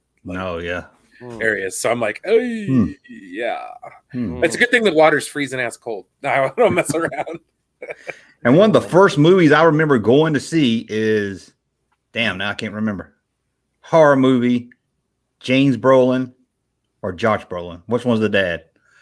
James Brolin. Horror movie, 70s. A Star is Born? Oh no, that was Chris Christopherson. Sorry. It's kind of scary though. I was gonna say that movie was pretty That's scary. fair. I can't believe I'm drawing a blank on it now. I had it in my head too. Sorry, right man. I'm sure the chat. Where the will- walls are bleeding. I remember the walls are bleeding. There was flies all over a window. It was rated R. Amityville Horror. And, oh yeah, yes. That was the first. I had to be literally. I had to be like 4 or 5, and that's the first movie that I think they took me to see, or that I See, remember. Bradley was there. Bradley There, had he your got back. it. Yeah, Bradley had your back for Okay. sure. Oh my gosh, Critters. Remember the movie Critters? Oh God, yes, Critters Critters. into the toilets. Oh my gosh. I remember seeing The Exorcist. It would come on once a year, just on regular CBS, and that would scare me for weeks. Even a commercial for it would freak me out for weeks. That's why I don't like horror films. It's like they Yeah, I don't don't watch leave, them they don't much, leave but- me like that genre. That- I don't like it. Oh, The Exorcist, man, that screw with my head even as a kid, just seeing clips. The And it was Halloween edited. theme song scared the shit out of me every time. Like I still can't. Well, I can now, but like the original just Halloween score, I was like, Oh yeah, it's creepy music, man. well, it's Yeah, like that's it's a good moving into score. that pumpkin, and you're just like the jack-o'-lantern. I'm just like, oh god, this is freaky. Yeah. Yeah, that's a good. I like that one. Yeah, Ryan Hartwell here with the $5 super chat says my earliest violent film that I ever seen was Along Came a Spider with Morgan Freeman. Wasn't that a sequel to the Monkey's Mask? Or like, I think it is a sequel to something. Yeah. Or there's a sequel to it. I can't remember. I know what you're talking about though. Yeah. I think it's called the Monkey's Mask. It had Ashley Judd. Yeah. That was a long time ago, though, man. Shoot. That name don't sound familiar, but I remember there was a sequel to it, or it was a sequel to something. Yeah. And then before we move on, Night Captain here with a $1.99 super chat says, I want Rebirth and Reborn suits back in the comics. I actually really like that the Rebirth suit, and I'm trying to remember what the Reborn suit was.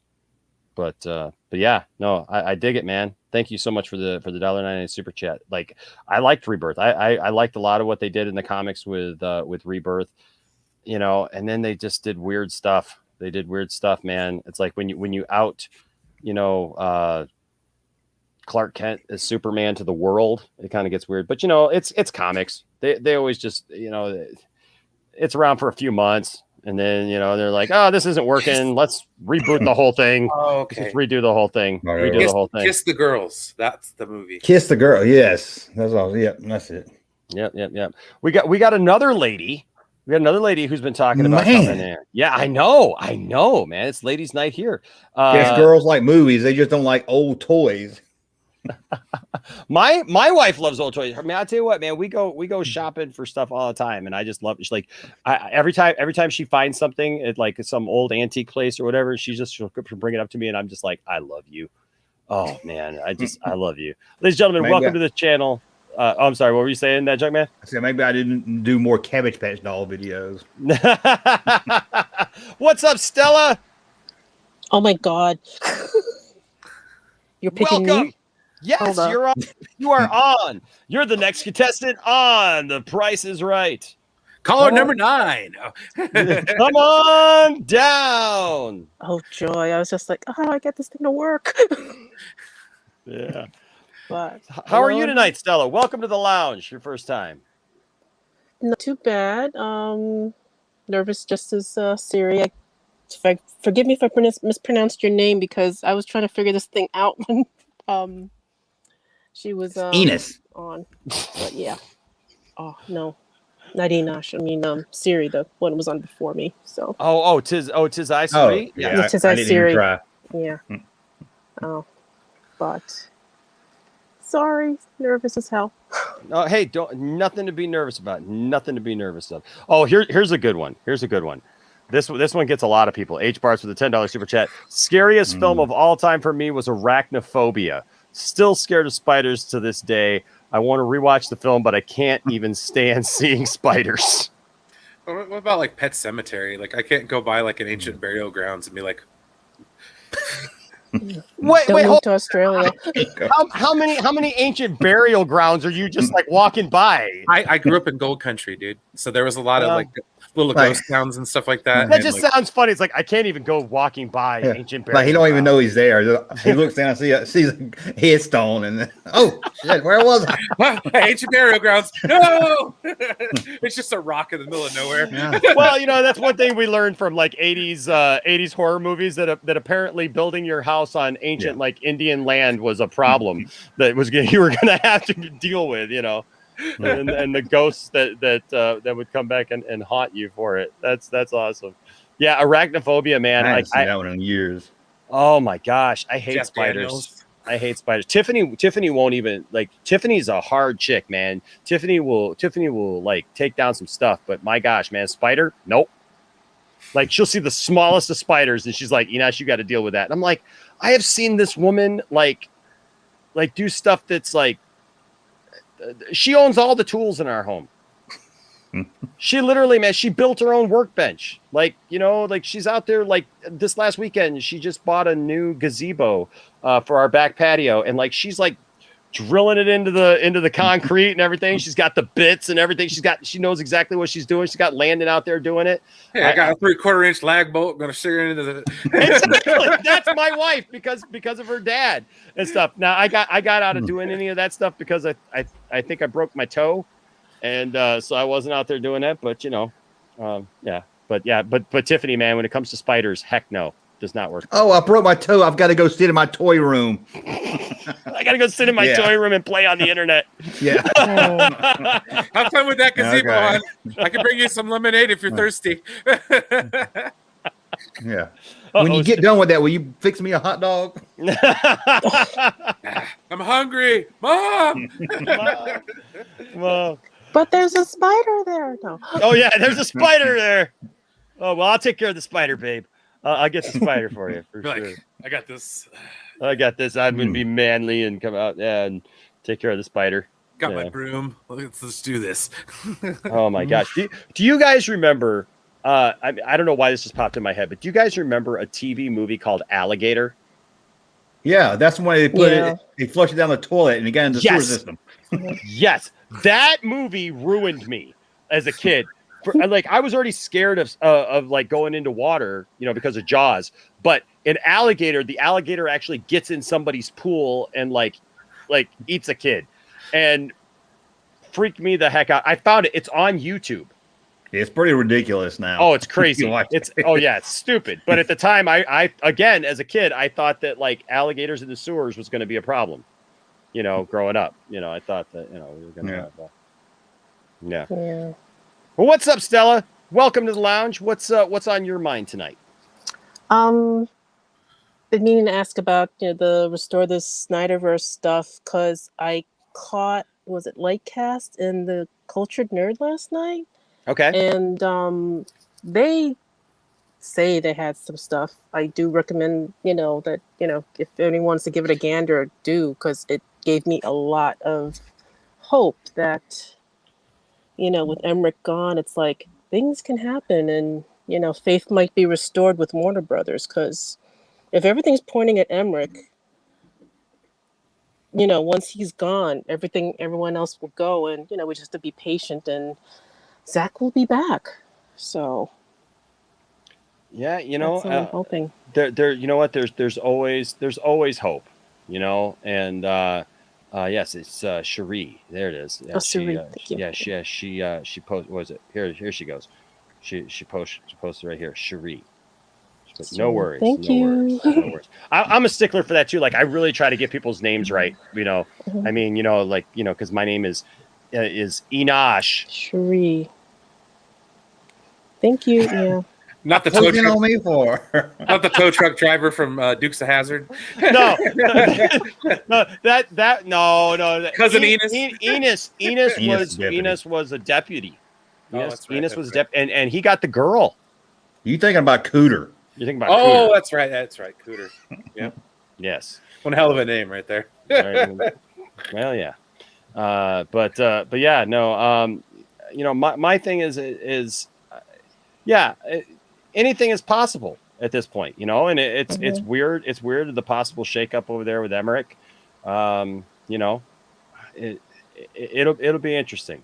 You know, what I've just been trying to remind people is, you know, just always, regardless, you know, just keep your keep that positivity. You know, keep loving what you love. You know, Mhm. nobody should try to take away your hope or your love for something. You know, like Well, I mean, I, I never understand that. yeah, I mean, I've been, looking in spots, and that's how I, discovered you before Justice Con and stuff. So it's nice to have a place to listen, learn, and all that good stuff. Um, I also just, for me personally, I haven't been in the comic book realm in a while since my brother passed away. He was the comic book geek I would go to. Hmm. What would you suggest to someone who doesn't need, level one knowledge, but since, the comic books have grown in Marvel and DC Mm-hmm. over the years, where do I start?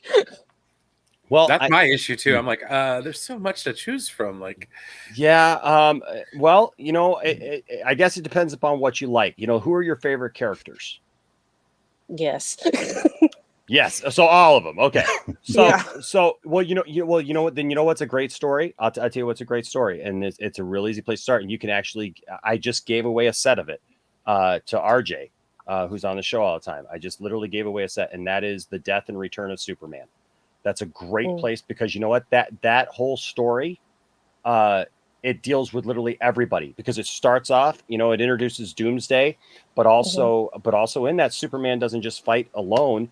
The Justice League is involved, and it's not the typical Justice League at that point, because at that point in the comics, Justice League was like a lot of fringe characters. I know we've joked a lot about Blue Beetle in the last couple of nights, but Yeah. Blue Beetle was a member of the Justice League at the time, and Blood Rain and some other characters like that. And so like they're the ones who encounter, and what's his name, the guy from the future, Gold, Goldar. Booster Gold. Yeah, Booster Gold. Booster Gold, and there's a lot of other ones. And so the thing is that like they encounter Doomsday first. They're fighting Doomsday. All of a sudden, here comes in Superman and Wonder Woman and Batman and Green Lantern, and they're all, you know, together. So that's a great tale there. And then, you know, obviously, spoiler alert, it's called The Death of Superman. Superman He kind of like that. dies? He Oh. Shh, don't tell everybody. Everybody doesn't know that. All right. So Superman passes, and then they have the funeral, right? And so all the heroes show up for that, and then they're discussing things like how do they go on? What do they do? You know, and that's you know, how do they make up for Superman being kind of like in Zack Snyder's Justice League, right? Like how do we do this thing? And so there's that, and then then the second story is the return of Superman, and that starts up with this whole idea of these 4 new characters coming out. That the whole thing is like, which one is Superman, right? So there's Superboy, Steel, Yeah. the Okay. the Eradicator, and stuff. And so then, but that encompasses a lot of stuff. So like, there's Green Lanterns involved with Guy Gardner, and there's a subplot with like Mongol from you know, with Darkseid. I mean, just there's a lot of stuff that goes on. So there's a lot of things that encompasses, and that was like almost a year's worth of comics right there. Yeah, because So like I said, my brother used to be into them, and he unfortunately sold most of his old comic books, and he had DC Comic Book 1 with Superman's debut. It wasn't in good condition, reason because I remember looking through it as a kid. mm-hmm. But he sold it, to pay off some school loans and stuff, and I just keep thinking like, I wonder what would happen if he had kept them all. Yeah. But well, stuff comics like are one that. of those things. Comics are one of those things, like, you know, it's like anything. It's like toys. It's like anything. Junkman could probably attest this with, even with, you know, vintage stuff. Like, you just got to collect it because you love it. Yes. You know, you just got to collect it because you love it. But yeah, no, I would tell you to get into that. So if you like these, you know, DC characters, that would be like a great place for you to get up, because you can get those in, you know, in collections, you know. So you can get the Death of Superman in a collection. Then there's the Funeral for a Friend story that is the second thing, and then there's the Return of Superman. You can get all you can get that in 3 books, and then there's an after story that I actually sent to RJ as well when he won that called Doomsday Hunter Prey, and it deals with mother boxes and Excellent. Dark Okay. Side and and Apocalypse and all that stuff. So if you love all of it, man, that whole thing, encompasses all for sure. Yeah, hit me up on I know we follow each other on Twitter, so hit me up on Twitter and I can maybe send you maybe some links or something to maybe just a list, because things like since I'm disabled now, I can't really spend money on anything, so it's hard. So I look and okay, but thing is, where do I go? Because I know there's some good books and stuff, and I went through that encyclopedia. You know who I'm going to bring in real quick? You know who I'm going to bring in real quick is William. Yes. William's in the back. Hold on a second. Let me bring in William for just a second, and give me just a minute because William's got some ideas for you. I'll be right back. But yeah, William, awesome. Tell her what you were saying. Hey, start with Kingdom Come. Okay. Kingdom Come is 1996. It's an Elseworld story. It gives you a basic story that does not have to really connect to a lot of different things. Stories like that you can branch out into other things. It's all painted by Alex Ross. It's done by Mark Waid. A lot of the Superman that you see in the movies and a lot of the basic characters, that is Mark Waid's Superman that you kind of see Zack Snyder's pattern his Superman after. It is a really great story, and you can get it in trade paperback. You don't really have to spend a lot of money on it. Another story, depending on is this just Marvel or DC? DC. I mean, I like to DC? stay up on Marvel too. Yeah, but mostly on DC. Yeah.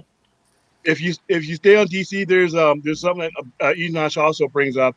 It's when Crisis first happened. One of the first things John Byrne did is he took over Superman.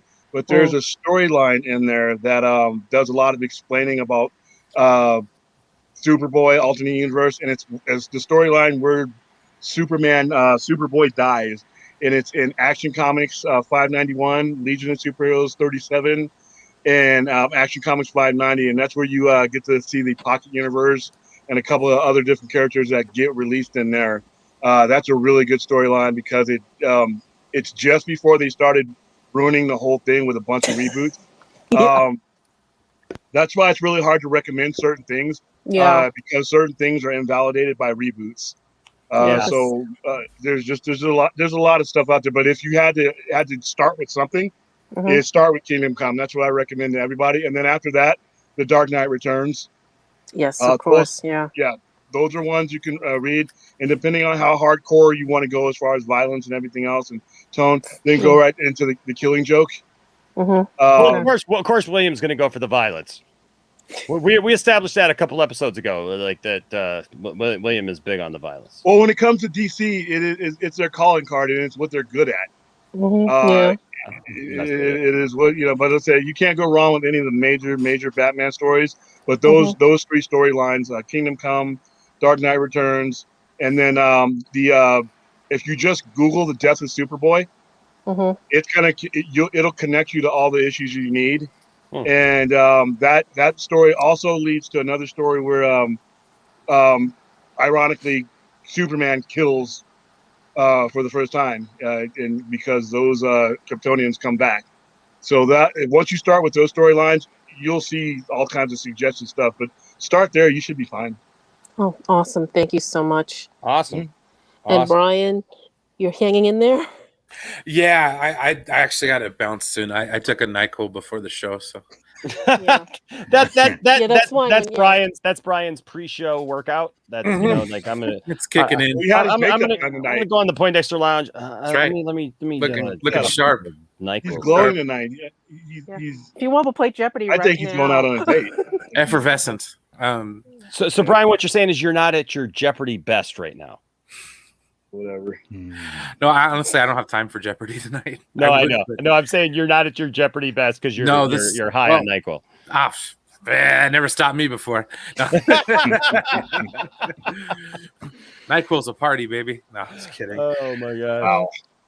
And NyQuil no-dose at the same time. See that? Ooh, that's a good idea. Well, let I me like sneak in. It's a poor man's version of Speedballs. So you'll be all right. Oh, there you Where go. did Ryan, we thank just you go for here? talking about Star Trek. That's right. You know, I could No I idea could what do that just all the happened. time. No, I got to hook up with William. We got to discuss some Star Trek soon, man. Yeah. Oh. We'll have to dress up in uniform. Since we have a Star Trek. Oh, I have my Starfleet uniform. It's over in my closet. Which version? It's the TNG movies.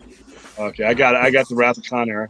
Oh, nice. That's a good one. What do we got here? What do we got here? I can't brag about this much. Look at this. Whoa. What does he That have? is the Star Trek Generations trailer. Oh, I had the same one for First Contact. Oh, man, I would trade you. I First lost Contact it is years a better ago. movie. I lost That's that like- years ago, but Man. I had the That's same the thing. second best Star Trek movie right there. Which one? Contact. Mm-hmm. Right Yeah, that's after my Wrath of Khan. favorite. Awesome. Yeah, we talked about it earlier. That's my favorite. But Yeah. I like Junkman, Generations. just so you know, there are women out there that like figures and action figures and stuff. So, send them to my channel. okay. Junkman's like, yeah. Dude, there's I a did. lot, dude. Just do a search on YouTube. There's some women that are hardcore into this stuff, man. I mean, it's I mean, you see their channels are like, and it sucks because then you read the comments and everybody's hitting on them, but they know their toys, they know their stuff, man. I mean, they're detailed. Well, no, that's the thing that bugs me the most. Like look at somebody like, for example, our friend Wonder Meg, right? And like Wonder Meg, man, she's constantly talking about toys. You know, like I've run into her, like I bought this Gene Hackman action figure. You know, that was so funny that night and stuff. You know, and so she was here. She actually lives not too far from me, and so the first time she ever came here, I had showed her. I had to take a picture. I took a picture of her with the Gene Hackman action figure because she had been looking at the same figure at a place, you know, and had wanted to buy it. And that's how we figured out that we lived close to each other because I showed her what I got. I was like, check this out. She's like, oh my gosh, I wanted that. But it's like, you know, in getting to know her, like I feel it bothers me sometimes. I mean, maybe it shouldn't bother me for somebody else, but like people shouldn't have to go through that. People, you know what I mean? Like, like these women, like guys, seriously. There's a time and a place, gentlemen. Exactly. There's a time, but when you're discussing something mutual like that really, especially if somebody, you know, you should read some of the stuff I read, and Wonder Meg was one of them I read on there because she had a live stream. She was playing a video game, and that just happened to pop in there. But yeah, she's got like 600 pop. I mean, her place puts my store to shame. Oh, I mean, so much Funkos, man! My goodness. Oh my goodness. And she did a TikTok video of them. I almost tore a side muscle or something. And she's going through her most expensive one and her cheapest one and her largest one, and she has a TikTok video on. I got a kick out of it. No, there's plenty of they exist, guys. They exist, man. There's some wonderful women out there. But be respectful. Well, that's the thing. Yeah, they don't. Yeah. They're not there to get married. Hey! Yeah, there's Hey! to talk shop There with she you. is. Hey, There she is. There she is. Did you ever get the Gene Hackman from you? I remember you saying I should give this to Gene. I should give this to Wonder Meg, and then they Nerd Queens warned you not to say that because she'll be at your doorstep. No, if you want to swap me out, it's cool. Yeah. Listen, we joke. Well, Wonder Meg might have to challenge me in a battle of some kind to like a duel of wits, a game of sorry, a game of sorry. This is the first thing that came up. Wow, where did you get that from? Wow, pulled it out of the air, baby. Holy Mac, you really are. I don't even think you're as young as 37, 38. Wonder Meg's on We Shall Duel. You say her name and there she appears. That's awesome. Oh no, it'd be like Bill and Ted. It was like showing up a bat single. I know, right? The Wonder Meg signal went up, man, and Wonder Meg's like, "I'm here to save the day." Well, it's like a Bill and Ted where they're playing games with death, like they play Twister and Battleship. Oh my god! I will challenge you to a game of trouble with the Pop-O-Matic bubble. Trouble. Why not Yahtzee? Yahtzee. Uno. Fights have been started over that game, my friend. Never Uno. Connect 4. Four, yeah. Best 3 out of best 4 out of 7. Shoots matters. Battleship, the basic version, when they started going high tech with battles, when all the sounds and stuff, I'm like, oh man, Where you had like program your pieces. Yeah, there was no fun then. I mean, it was like the strategy, the L7. All the ladies now have turned against me. They're all Team Meg. Yeah, well, Meg's here. Exactly. Her. It's like royalty is here. So like, what are you gonna do? Like, where's Shaggy? Oh, hey, great hostage video today, man. That was the most contained. Thank you. That was Saggy the most interviewed contained me. I've seen you. Yeah, Saggy interviewed me on her channel today, and yeah. And she was all calm and stuff. I'm like, did you sedate her before that happened? No. I tuned in. I'm like, what's going on here? This is like a normal journalistic thing going on here. She asked me some great questions. She actually got to, she wanted people to get to know the real Enosh, Oh, I just tuned in to see what you're going to be wearing. So hey guys, I got so here's the thing. Meg is I'll jump actually. I'm gonna take off for the night. So. Okay. All right. Yeah. You sure, buddy? Okay. Oh, yeah. Let's get Meg in here. Yeah. All right. So Meg is now open. Jump on in here and we will get you in here. Is it really Meg? Oh, I'm sure it is. Yeah. I'm sure it's Meg. Like, well, we could check to Mortal Kombat, or in other words, Hungry Hippos. I broke that game on the first day we had it. I literally broke it within 3 hours of having that game. I didn't realize how fragile it was. You can't slam those hippos. Dude, I slammed it and I broke the thing. It was done. And the old man was like, there you go, break everything. Always the threat that we're never getting any more toys after we broke whatever one. I'm like, yeah, okay. There is the lovely Wonder. Hi, Wonder Meg. Hey. So guys, this is a moment. In all of the time that I've known Meg, this is her first time. Hi, Meg. How are you doing? Oh, wow, it's the first time I'm Poindexter Lounge? This is her first time in the Poindexter Lounge. That's not true. Is that no? That's right. You're right. You're right. You lied to us. Well, this is my last time. This is my last time. I'll just make it. It's her chance. I'll just turn it all over to her, and I'll just see myself out. Welcome to took over the room. He's gone. Okay. That's why I dismissed myself because I was wrong. I was wrong. No, Welcome, I was on my phone and I saw there's notification you went live, so I said, "Oh, check it out." And then literally, as I clicked in, you were talking about me.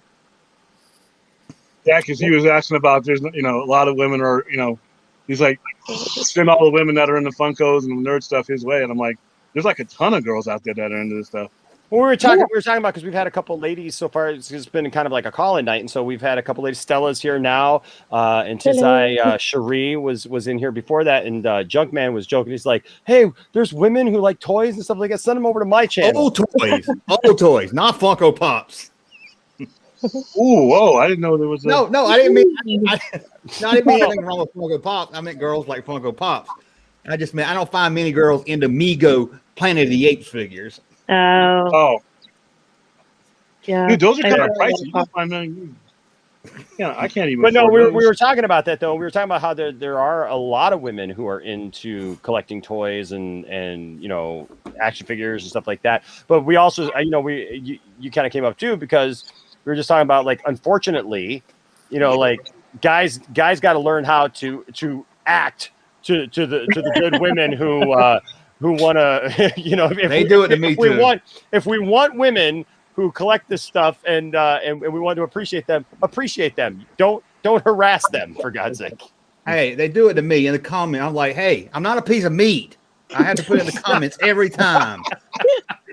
Yeah. Like, you respect me for my mind, damn it. Yeah. Come here to learn about my Mego Superman figure. Don't just look at my body. This ain't Bella's toy chest. Oh, jeez. You got to do the show. You got to do the show shirtless, man. Make all the women happy.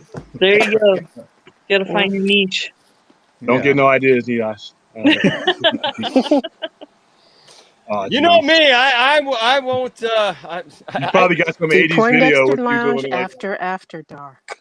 Well, you all know Saggy asked for pictures, and I I got the shower pictures, and stuff. So I don't even want to know what you're talking about.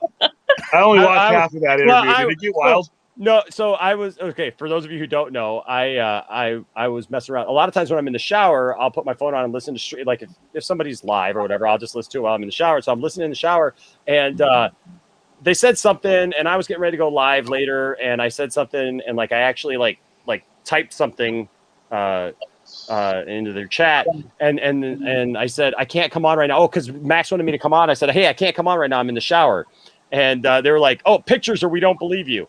And so like I just took a snapshot of myself like like from like here up in the shower, like with suds all in my hair and stuff. Like, he's really in the shower.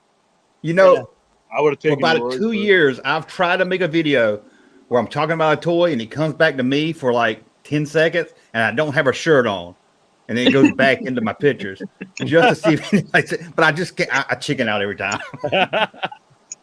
Well, regardless of that, Meg, so you collect toys. Like how did you get into collecting? Well, I it was about 2015 and I didn't really have like many friends or anything. I started going to the Mega Mall that we go to, that big thrift store, and I was seeing like a bunch of stuff and I said, oh, this is really cool, like these like old retro toys, or like there'd be like a bunch of pops or like comic books, and I just started buying a bunch of that stuff. And then 2015 is when I bought my first Funko Pop, and then I just haven't stopped. I mean, seriously, I've not stopped. No, I Are you at six? You were at 600 or something like that, or how many? No, I have 412. What happened? I have 412. Actually, I remember on one of someone, Film Junkie or somebody, you guys were matching up each other's collection, and Dave had like 3 and you had like 600. Did you sell 200? Yeah, No, I only have like. I was about to say, I was in the market. You sound like a robot. I'm on my phone, so that's probably why. Oh, no, I sound like a Muppet. I can still understand you. It's kind of cool. You sound like the Terminator, sort of. Wow. I don't know if I sound weird, but no, you sound fine. Yeah, everybody sounds fine on this end. It's sometimes when you're just on your phone or your iPad. You know that. Yeah, from Justice Cop. Yeah. But no, I guess I won't brag about my 10 pop figures over there. Nice. If she's got 400. Oh yeah, she's got a lot. That's still a lot. Hold on, let me. Uh-oh. She's gonna do the Enosh. Yep, she's doing the Enosh.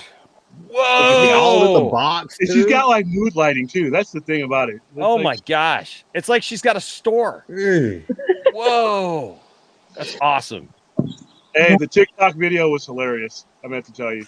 Thank you. I fell off of something laughing at that, and I'm like, holy cow! What is? Like I said, you got to show that on your stream one day, Enosh. It's hilarious. What's that? She has a TikTok video of the Funkos. Oh yeah. Yeah, it's hilarious. I haven't seen that. You haven't seen it? I have not seen it. I have not. Oh, it showed up on my thing, so I watched. Eat your heart out, Enosh. I watched your rock video or your rap video. I mean, stuff pops up. Man. There you go. No, I have to check that out. But yeah, no, I think it's. I just think it's awesome. Oh, there she goes. Hey, what's going on? What happened? Okay, sorry, that was weird. All right, well, hey, thank you for being here, Stella. We're so glad you're here. But no, I think it's. Tiffany, man, she got into collecting in such a huge way, and I just. There's something to be said, man, when you. It's so fun. Like when you're out and like just look, like I always have like a few pops in mind when I'm out like shopping that I'm like, okay, if I see it, like those are the ones I want to get. And like when you see them and like when you like when I went to go get the new Deathstroke from Hot Topic, I was like, I got there like a few days after it came out, so I was like, hoping that it was still there. And I show up and they only had like a few left, and it was like, I don't know, you just get like so much serotonin from it. Oh, I know. But no, I just love like going out and like, even if you don't buy anything, just like being around that stuff. Like it's just my favorite thing to do. Being around the people at comic book stores. For me, it was comic book stores. Yeah. Because like I said, I when I was a kid, it would open up at 11. We would be waiting for the owner to open it up, and we were there when he left. And there would be a group of 6 or 7 of us, and we would rotate in and out because some of the guys had jobs, you know. And but they would still spend a couple hours. And literally, we would. There just wasn't enough time in the day to talk about this stuff. This is no YouTube, no internet, no email, stuff like that. You just showed up to the comic store on Saturdays was always the big day because we were all in school.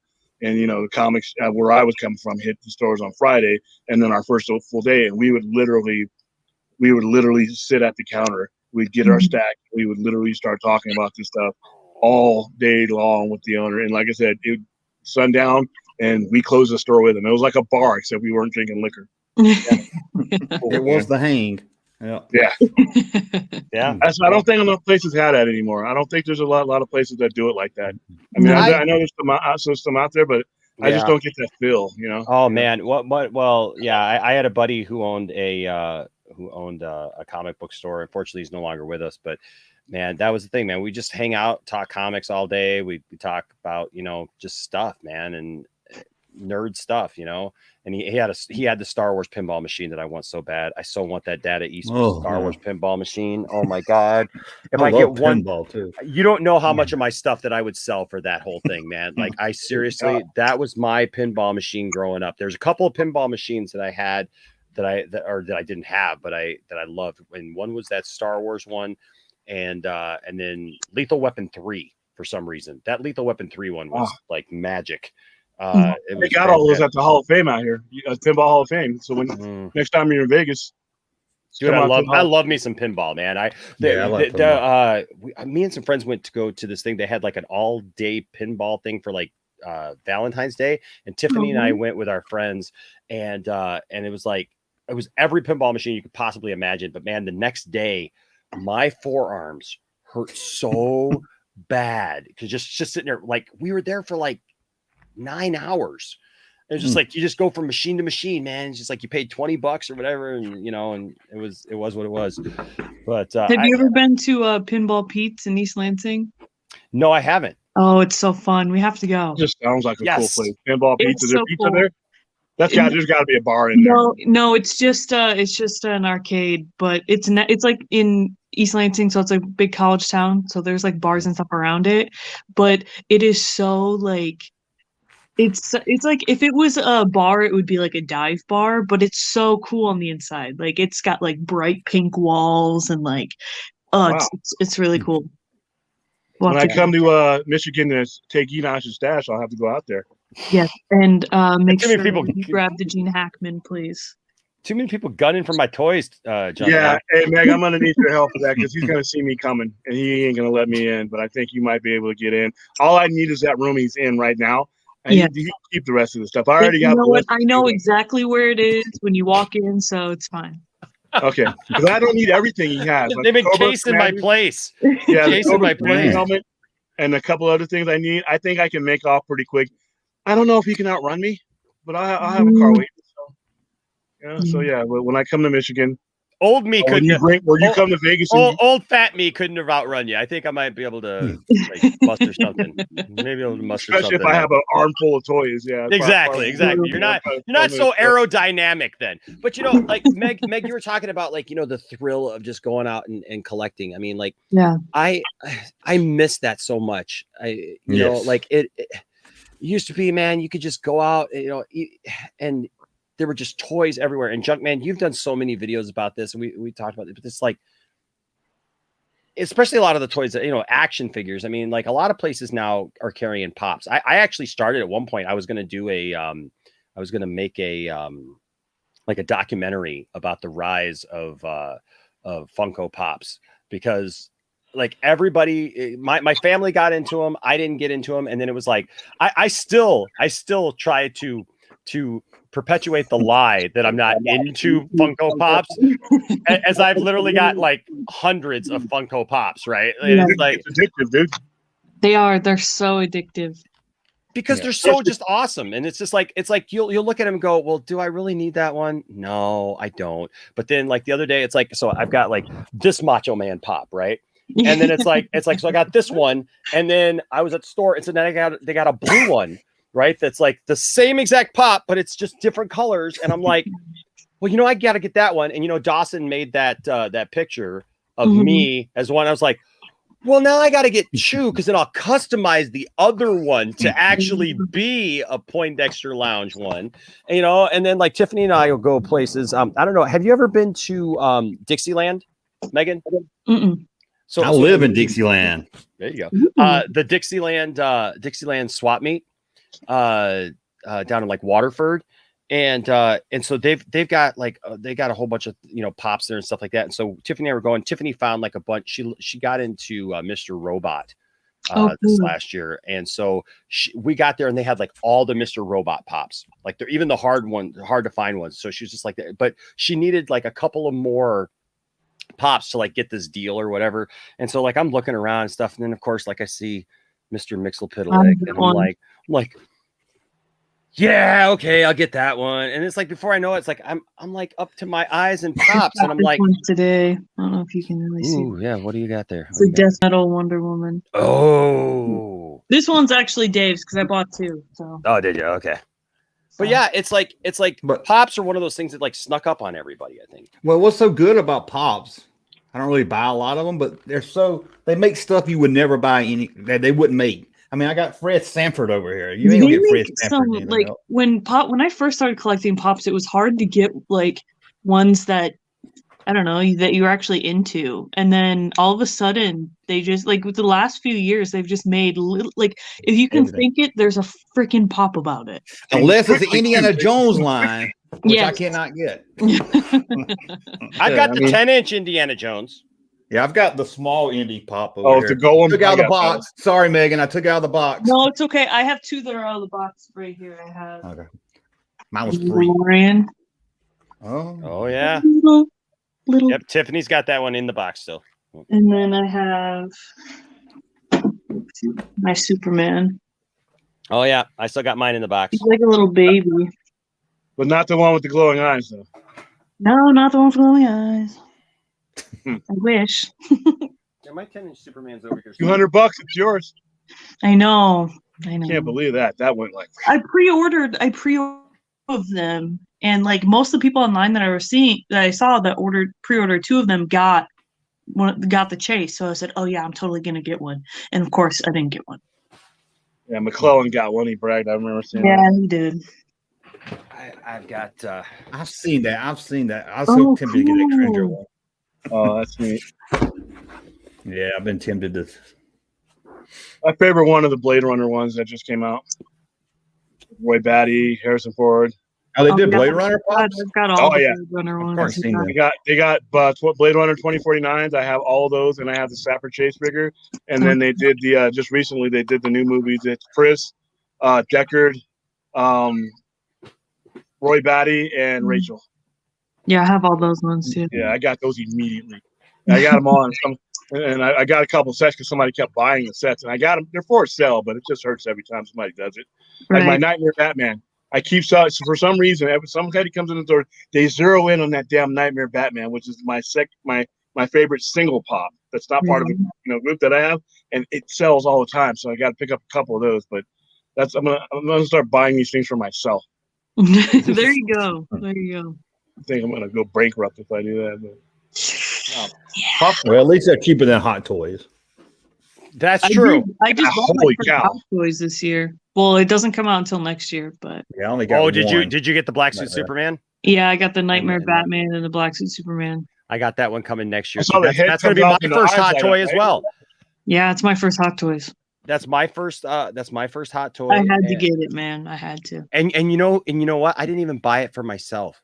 Mad Max. Mm-hmm. He was on a stream one night, and he realized that I didn't have any Hot Toys, And we were talking about Robert Meyer Burnett, and he's like, because Robert Meyer Burnett is like super into hot toys. Everything's hot toys for that guy. Oh yeah. And so he's like, you know what, Enosh, do you have any hot toys? And I'm like, no, I sure don't. And he's like, oh, we've got to rectify that. And it was right when that set was up for pre-sale. And so Max literally put down his own money for it. It was like, he's like, I'll try to raise the money over the next year or so, like that it's going to take for it to come out. And I'm like, dude, that was like $500, man. Yeah. I'm like, dude, like, you just did that. And then he was joking with me. He's like, yeah, I accidentally actually paid for the whole thing. Oh, he didn't do the payment plan? No. And I'm like, Oh. what? And I'm like, dude, your wife's going to kill me. Like, it's bad enough. Like, I wouldn't drop $500 myself, without feeling. You have a wife that's going to kill him? Holy mackerel, that's a lot of dough, man. That's what I'm saying, man. But yeah, it's just crazy. Ryan here with the $2 super chat says, do you guys remember Silly Slammers? A little bit. I never had any, but I do remember. I remember the commercials. What was these toys? But if it wasn't for the commercials, man, when those kind of toys, like half the stuff you got in your behind you, Enosh, dude, if the commercials weren't as good as they were, that stuff would have sat on the shelf. Because sometimes, like Transformers commercials sold it for me, dude. Well, the cartoons alone were most of the. Well, no, the cartoons lied to me. The cartoons lied to me because I went to the stores looking for some fantasy stuff that I'm seeing on the cartoon, and I'm going there, and so I had to let the cartoons go. But when they would do the commercials and they would transform them all easy on the commercial, it'd be awesome, man. I mean, those were days when the commercials meant something. Yeah, I remember go ahead. I had a Burbot, a little robot, and it showed it would do all this kind of stuff. You talk into it, it'd go to the kitchen, bring you a can bag, a drink back. That thing wouldn't do shit. Yeah, the commercial made it look good. And I was so disappointed. Teddy Ruxpin. Remember Teddy Ruxpin? We used to do weird crap with Teddy Ruxpin when we were kids, man. It didn't say the stuff that don't sound right. No, not that way. At least not my neighborhood. But no, it didn't say the stuff that it was meant to say. You could we would put like just regular cassette tapes in it, so it was singing like metal music and stuff. Put like 2 Live Crew in it, Oh Jesus! Remember 2 Live Crew when that was like so controversial? Remember when that was explicit? Yeah, that was G-rated now. Lil Wayne makes Luke Skywalker or whatever name he got forced to use. Some of the stuff that he makes would make 2 Live Crew Pooh Bear. Oh, I know. But back then it was like labels were all stuck up on the thing, and then they didn't realize that was just doubling their sales, man. All you did was when you put NWA straight out of Compton, and you put that parent advisory, all you did was triple the sales of that damn album. You brought that got the white people to buy it. Yeah, and made them blow up. And once you crossed over, you scared everybody's parents, not just ours. I remember the girl across the street. The girl that lived across the street from me. I was mowing the lawn one day, and she came across, and like she had a Walkman, and she's like, "Hey, Enosh, listen to this." And I was like, "What?" And I put it on, and it was like I can't remember what song it was, but it was like 2 Live Crew. So horny. It was probably Me So Horny, and I was just like, "The heck is this? How can they say that? They can't say that, And it was like, yeah, they can. Or do that. The videos, do that. Videos? Oh my god! God! They had to throw the videos out because you couldn't show thong cheeks on the videos back in the 80s. So here's something funny. I was watching a TikTok video the other day, and all of a sudden, like the music for Back That Thing Up came on, and by it was Lil Wayne and all, but what were they called? The something millionaires, Cash Money Millionaires or whatever they were. I know what you're talking about. Yeah, and all I remember about that video, I remember being young when that video came out, and I just remember that like I sat there in shock watching that music video as like guys were running credit cards down areas that should not be run down, and I was just like, the cleft. This is on TV. Oh, yep. Like, I don't think I want that credit card back. I don't think I want that credit card back. Please, you can keep it. You can just keep the credit card at that point. Yeah, I don't know. And then by 1993, you had the Chronic. It was off air game. So, oh man, nothing was explicit after that. No, that was one of my favorite albums. I you know how I got my first copy of the Chronic? Bootleg. No, this is hilarious. Me and my friend Rusty, we were on my front porch. This guy pulls up. He was jamming it out, man, in his car, like super loud. He pulls up to the corner. He stops at the corner. His cassette player in his car ate his tape.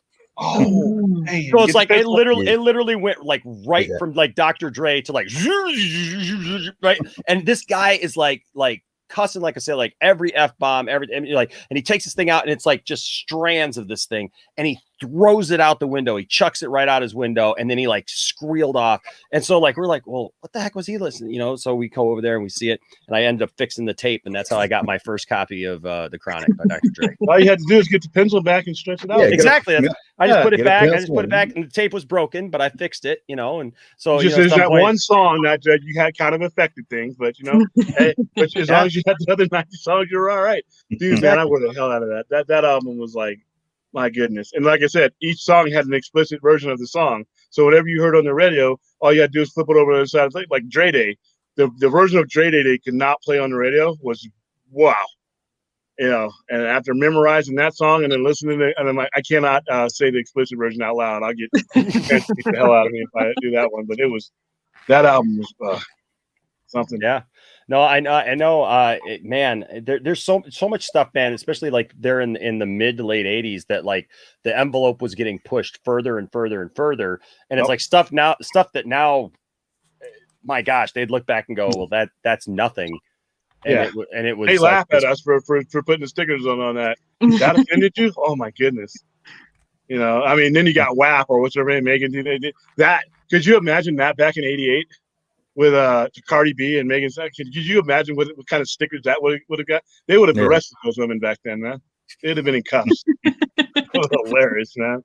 Those are the days. Well, see, so here's something funny though, because like, even though I grew up in the church, my grandmother was never like a what's the word I want to use?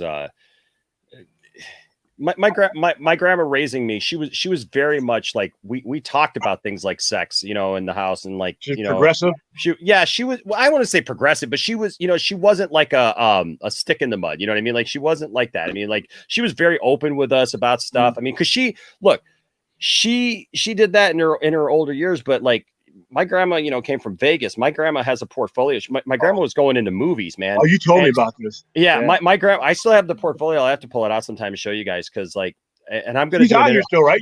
No, she's here. She's here. I'm actually going to do an interview with my grandma because many people on the channel have asked for me to interview my grandma because my grandma. She sounds like there needs to be a movie about her. Did he freeze or did we freeze? He always freezes at those certain spots. He's doing the best impression of a mom I've ever seen. Yeah, seriously. I know the guy from Aliens, the space guy. The guy's like, it's aliens. That's what it looks like. There he is. There he is. Yeah. Darn Warner Brothers always coming after me. No, but no, my grandma, she was a singer out in Vegas. And then she was going to go into films, and I mean, she was a platinum blonde. She was going to go do this film about Marilyn Monroe, and she's got this portfolio where like all she's dressed in is a mink coat, this white mink coat. And Ryan, you have no idea. My grandmother is a legend. She is absolutely a legend. But she was never man, she was never like, a fuddy-duddy or anything. So we talked about stuff or whatever, but I remember people in the church like would get so mad like about stuff, and my grandma would just be like, I don't understand why they're so worked up about that. Like that's not a big deal. Like, it's a problem. No, it really isn't a big deal. Well, in the 80s, they thought Satan was in everything. Oh, well, yeah, the devil. We rewind the records or the tapes, and it was supposed to be the devil. Another one bites the dust. Oh my gosh! Another one bites the dust. Queen, which is one of the greatest bands of all time. Yes. Another one bites the dust. When you were around, it was supposed to say the devil is number one. Okay, so when you rewind anything, you obviously know that there's nothing intelligible being occurred or said. Well, it also was supposed to say I want to smoke marijuana. Yeah, but you were probably smoking pot if you thought it said something, Yeah. But it's funny you bring this up because I was literally at my son's youth group last week, and they do this thing called the impossible shot, which is like this target across the room, and they like fire this thing, and like if you do it, you get like a $50 gift card to anywhere.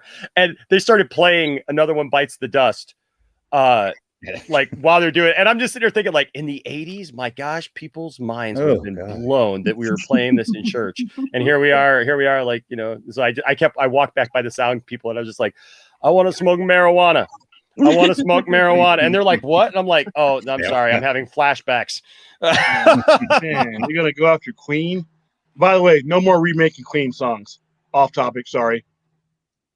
That needs to be banned worldwide, universal wide, galaxy wide, any reality. No more remakes. No one sings anything Queen songs except for Freddie Mercury. That's it. Sorry to take you off the road there. No, you're good. I'm actually gonna head out. It's That's fine. 3 a.m. So. Well, thank you for stopping by, Meg. Anytime. Always great. Always great. And we'll have to get everybody together and do that Pinball Pete's. Pinball Pete's. Pinball Hall of Fame, man. Come on out here for when we do our get together. With the fur coats and everything that we talked about. Yeah, fur coats. Vegas. I'm there. Just let me know. Bye, guys. You're considering it. It's not a definite no, Enosh. I'm making my way. Yeah, no. Are you in Vegas? I'm in Vegas, yes. Have you been to Rogue Toys? Yeah. Which one? Okay. I don't know. Me and the guy gave away. He gave There's away the a one. gift card I've been to the playset. one closest to me. That's the one that the guy walks down on. Yeah, don't. Yeah, he did. I can see it. He did. There's one that's right down the. Why do you think when a certain person on the corner said that I wasn't cultured? Sure. Okay. Yeah. Believe what you want to believe. Now, Road Toys is right downtown. I'm out in the outskirts. I'm in the commercial center, but the main one, like when you see the guy walking down the Pawn Stars, Johnny, I've been to that one. But they have like 2 or 3 of them that are out on the outskirts. Yeah, I know the guy that owns it, and he gave away. Me and him gave away a Death Star on my channel, so I'd like to get out there and check it out. Thanks, Caleb. Caleb, I did want to answer your question because I did see. I'm sorry I didn't get to ask Meg, but I'm pretty sure she has. I'm pretty sure she has. But yeah, I've got them on order too. In fact, I was going to ask her if she had any idea when the San Diego Comic-Con Dark Side was going to be available at any time, because I just saw some San Diego Comic-Con exclusives go up, and I'm actually going to be able to go to that this year. This is in November. Well, dude, if you go, I'll have to like send you some cash and be like, dude, get me the Dark Side. Get me the Dark Side. Dude, you guys should come out for Comic-Con. You got plenty of time to plan. Tickets are cheap. I mean, it won't be as crowded this time because it's on Thanksgiving weekend. We'll have to talk off. We'll have to talk on there. Absolutely. They're actually going to do it for sure then? Yeah. Yeah. That's what, I mean, I've heard, I mean, like I said, I got several different ways of getting in this time around. And I usually skip it because usually during the summertime for me here, it's huge tourism. I mean, it's usually huge. I cannot make it to Comic-Con. And then we have the amazing Las Vegas Comic-Con out here, and they do a really good job of bringing some high-end guests. That's where I met Stan Lee, Tom McFarlane. So and it's enough for me. And I'm not into the trailers and stuff like that. I have YouTube. I don't need to be in Hall H with all those people. I don't need to do that. I mean, but I like informational. When I go to a con or go to anything like that, I want to get more information than I walked out with. That's why I like things like Justice Con and things like that, where you're interviewing people that I haven't heard of but that played big roles. Those kind of things. I can't get that at a Comic-Con anymore, and you can't really do the comic geek type stuff that like they can. It's just so restrictive. There's a lot of cosplay going on there, and that's all great. But for like straight up hardcore paper cover to cover nerd like me, I go to some of the smaller stuff. But this year, I think it's going to be a little bit different because it's not going to be so movie driven, because all the summer blockbusters and stuff, a lot of that will have passed, and they will have already put out. They have their own things now. So when you have DC Fandom and you have all these other things, they have other outlets now. So maybe I'll be able to become the 8th comic book geek that I was. It always seemed too crowded to me, so I never wanted to go. It is. It just seemed like and the more crowded it was, yeah, standing lines. And like I said, Hall H, where it's located, it really makes it hard to. I went to the Comic-Con the first year that they held it there. They held it in the Omni. There's a place in downtown San Diego called the Omni in '88, and in '89 they opened up that place. And for like I said, for years and years and years, you would go and it was just great. Yeah, that was the time to go. The pop culture thing has made it to where it's not just us, burger eaters anymore. It's everybody. It's like when I was growing up collecting, we weren't the cool kids. Right. This stuff was not cool. You got laughed at. You got you got labeled. And like I said, the only place we can hang out is a comic book store.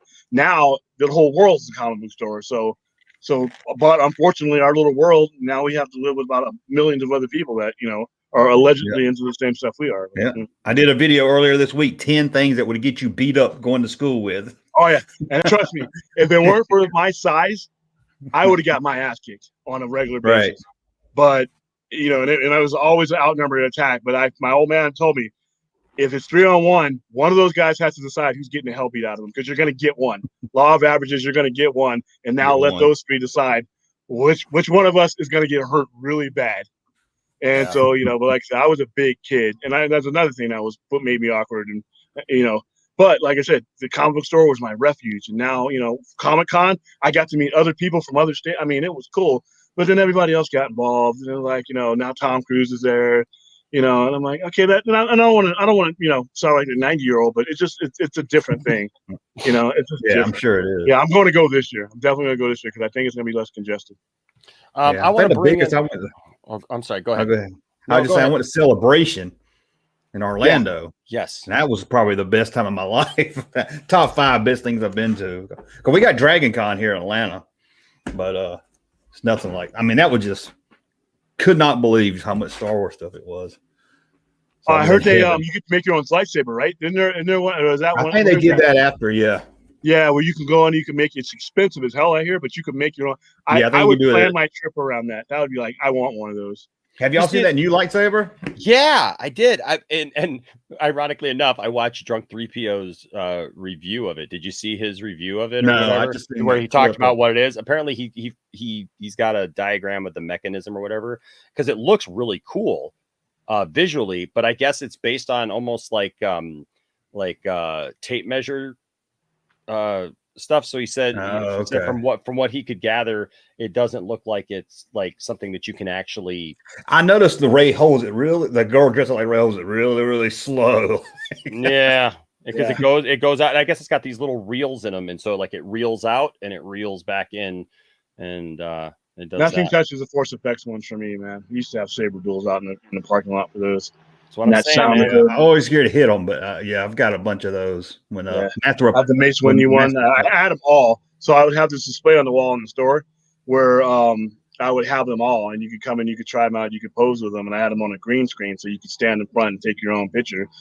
So I personally had the Mace Windu one because Mace Windu made that purple gold because he was a Lakers fan. That's what I heard, and so am I. I'm from Los Angeles, so I bought it, and I'm like, Lakers fan. Yeah, I'm right. Lakers fan. Reigning champions. Make sure you say it right. Lakers fan. Whatever. Yeah, they don't have pro sports in Michigan anymore. Hey now.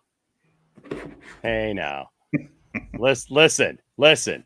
Been a while. I got nothing for that. Yeah, but you got a bag for the Detroit Lions fans when they put it on their heads. I used to watch that, and that used to be the highlight. You know what? No, you know what?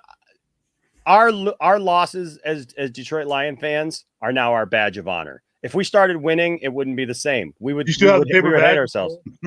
we would hate ourselves if the Lions actually started winning. Like we just know the Lions will find any and every way to lose. Like even if they don't deserve to lose, the refs will make sure that they lose just because that's what the Lions are supposed to do. Had the Red Wings for a while there. For a long time. Well, you know what? And even the Tigers did really well for a while.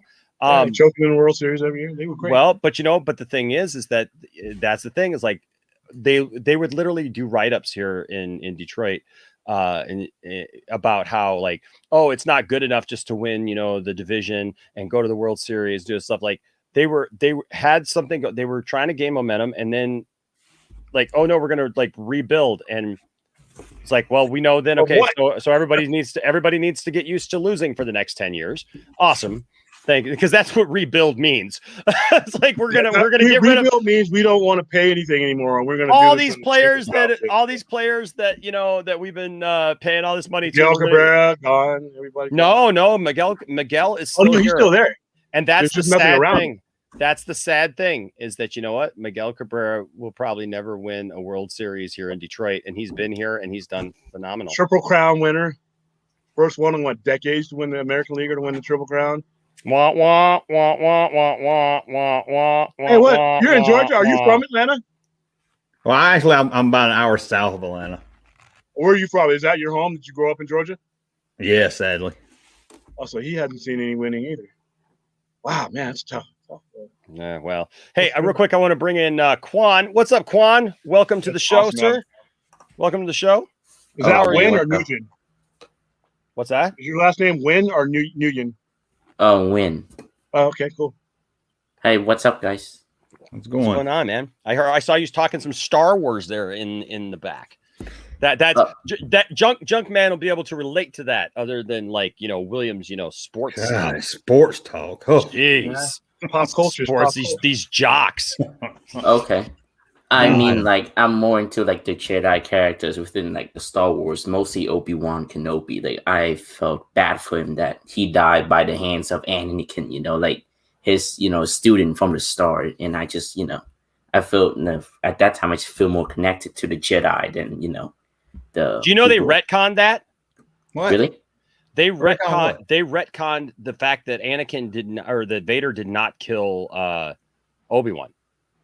Okay. How is that a New Hope? Serious? No, it's serious. They retconned that that's why apparently Vader What a now. doomcock. No, I swear to God, no. They retconned it. They retconned it that Vader doesn't kill him. Vader takes the swipe, but it's at that moment that now they're saying that Obi-Wan became one with the Force, just like Yoda Yeah, that's became one with the always Force. been. Yeah, man. yeah. That's the way I Yeah. always thought it was. But no, it hasn't. Like it was that he killed him. Nah. And so I think. Now, I will argue with you. Well, I that's think why. he That's why I gave think though himself they to the did it. Force. I think that's why they did it though, was because most people presumed That's what- that he did. I think the novel says Chat's he going to did. lose their mind over this. Does the novel say he did? I know they made it think the novel official. hints- or I know Lucas that. I says know he they did. made it official or something.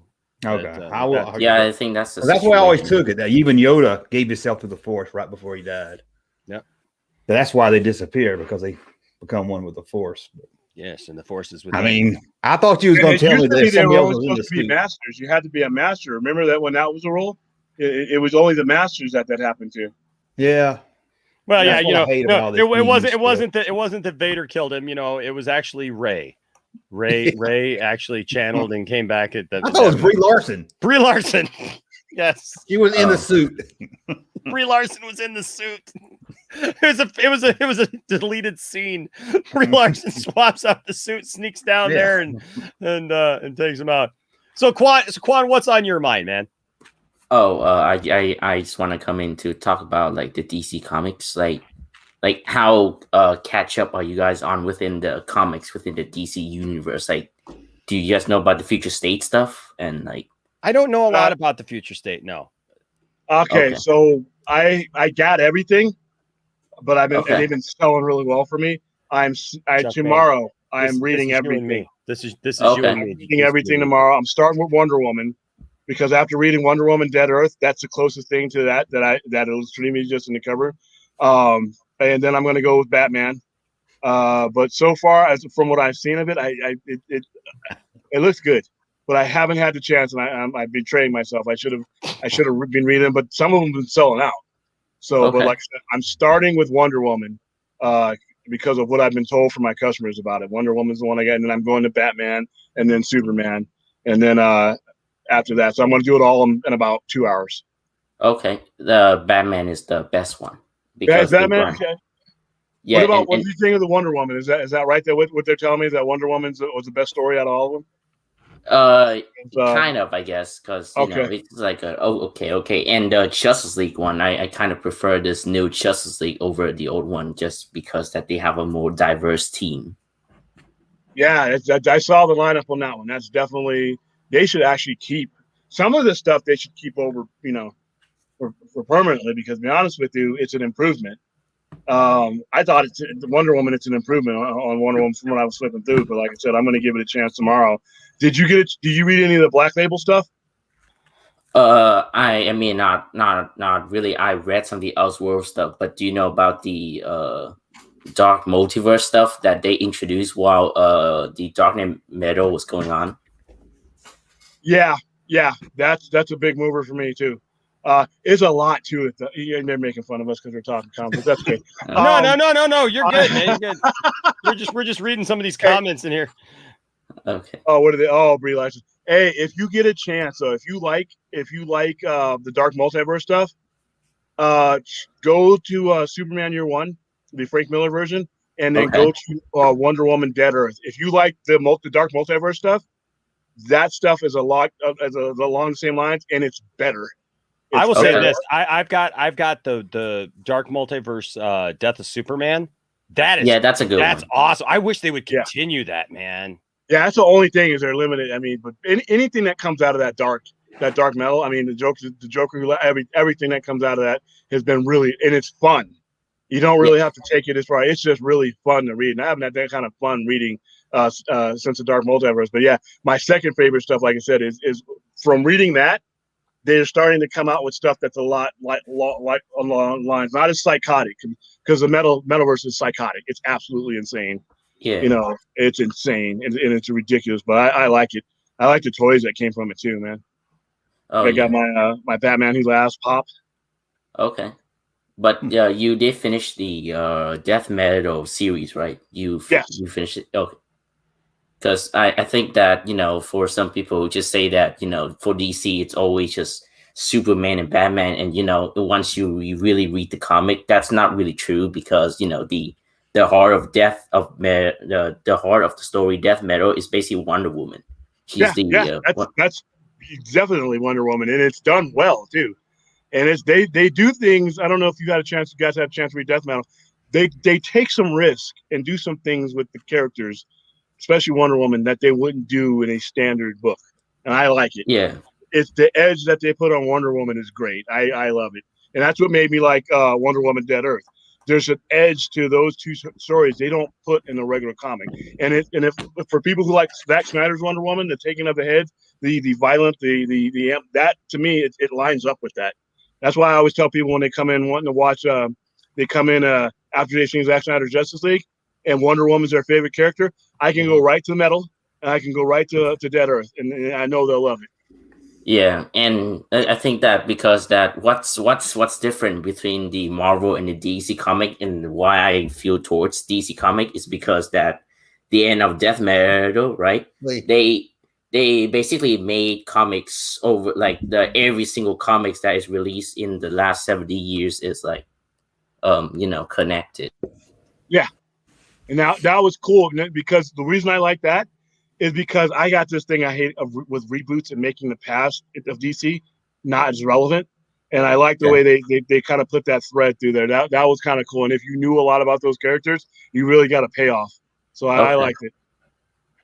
Yeah. What have you guys seen this? Oh yeah, I know the Batman for Everything. So they've been. I mean, this I've been aware of the release the Schumacher cut now for a while because apparently Schumacher had a darker cut of Batman Forever that was never seen and is like been sitting in the vault at Warner Brothers. And I know that people have been pushing for this and really try. I mean, this bat thing. I remember seeing the trailer for this where there was this giant, huge bat, and it's one of the deleted scenes. Yeah, it's one of the deleted scenes. But I remember seeing it in the trailer as a kid, and then like going to the movie expecting it wasn't in there, and like wondering where it was or whatever. But yeah, I love that movie just as it is. To be honest with you, I mean, I'll watch the Schumacher cut, but I thought that was one of the most underrated Batman movies. Yeah, I agree. I love that movie. I love the fact that they kept a lot of the darkness that was in the two previous movies, but they made it a comic book movie. The color that was in this movie, just with Two-Face alone, the Robin. I mean, just everything in that movie was perfect for me. And then the next movie, it kind of was horrible. But he out of the two movies he did, I think he did the next one too, right? He did Batman and Robin. He went one for he went 1-1 with me, and I love that movie. I don't know if a new cut is going to make a difference for me because when that movie was released, it was a different time, and I don't think I don't know if it would have worked back in 1995. 1995 was when that was released. So now it would be just it would be fitting, but at that point, if they're going with a darker tone back when that movie was released, I don't know if that would have worked. To be honest with you, you didn't have a lot. I don't think so. But Yeah. Akiva Goldsman had this to say. Says confirmed that the Schumacher cut does exist, and and that we will be seeing something of a renaissance in the coming years. Like this kind of blows my mind. Since by the way, Batman Forever still has a renaissance coming. I really am interested to see whether the original cut of Batman Forever comes out, because I got to see it recently. There's something new that, like, not only does it exist, but Akiva actually saw it recently. The very first one, which was a preview cut, it was really dark and it was pretty psychological. It was a pretty psychological exploration of guilt and shame. But like Joel Schumacher died, so how do you guys think that they're gonna try and restore it? Like, do you need they'll put it on HBO Max. Okay. They'll put it on HBO Max. You know, I mean, like I said, if there was no HBO Max, none of this stuff would be happening. But because you have HBO Max, you have that kind of platform, and they're starved for content. I mean, they're like a black hole for content. So you're going to see all this stuff on there. Well, and, this was the original quote that came out a few months ago, because we did a video about this, and it said, I have it on pretty good authority that there exists in the Warner Brothers vault a 170-minute cut of Batman That's a Forever. really long cut. That is a long cut of that movie, but it says, I think that it went much deeper into his childhood psychosis and his mental blocks, and that it was a more serious, darker version of that movie that was one of the first assemblies that Joel filed with the studio, and they eventually cut it down because they were like, it's too dark for kids. We got to sell these Happy Meals, so maybe let's not invest ourselves in the trauma of childhood murder. We've got Jim Carrey. Let's let him do some. Yeah, they were literally selling Happy Meals with those great, awesome glasses that they came out with. I remember those glasses. I mean, that was one of the best merchandise Batman movies ever, even better than '89, to be honest with you, because they had they had everything that came out in that movie.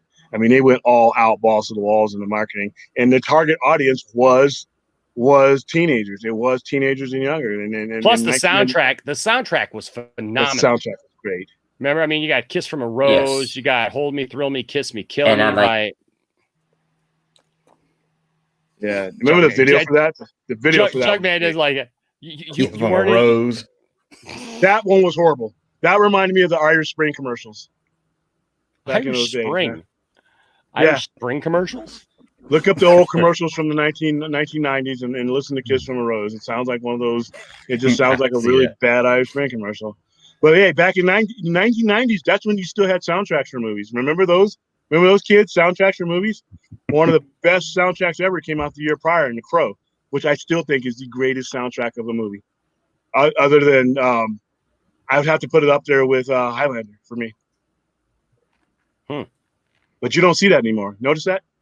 You don't see soundtracks for movies. You see scores and stuff. You don't see. Remember Terminator 2? You know, I love the movie. Yeah, they might have one song, and that's about it. If that. But that was it. But you could be mine. Oh my gosh! Yeah. Heck yeah! You know, you used to do soundtracks, and that's how they promoted. But they need to go back to that. They really need to go back to that. I think a lot of that's because MTV doesn't show videos anymore, so there's really not. But she's got YouTube. I don't need MTV. I got YouTube. So I don't know. Well, I'm an old guy. Not as old as you. That's fine. It's fine. I mean, I find this very interesting because, I like Batman Forever a lot. I loved it. I think it's a good movie, even the way that it is. I know some people think it's over the top. I don't think it's as bad as Batman and Robin. That was over the top. Yeah. Nah, that was horrible. but Batman Forever, I really like that movie. I really like that movie. Like I said, I mean, I'm interested to see what they do with design. But like I said, if I never see that, I'm happy. It's not like Justice League where after 2017, I'm like, if I don't see this, I might just want to rip my eyes out and go blind for the rest of my life. But with that movie, I saw it and I liked it, so I don't feel robbed. Like with Zack Snyder's Justice League. I mean, after seeing that, I'm like, wow, I'm glad I saw this. I mean, because they didn't tear that movie apart. That's kind of like the Ayer cut. I saw that movie. I saw Suicide Squad. I left with higher. My expectations were low, but if I don't see the Ayer cut, I'm like, I don't know how much more. Other than Leto, I want to see what they had with Leto. As far as I understand, he was in it significantly more, and they took a lot of his character out, and his character was all choppy. But some of these other cuts, sometimes the editors do a good job. Like Ridley Scott, my favorite director, his director's cuts.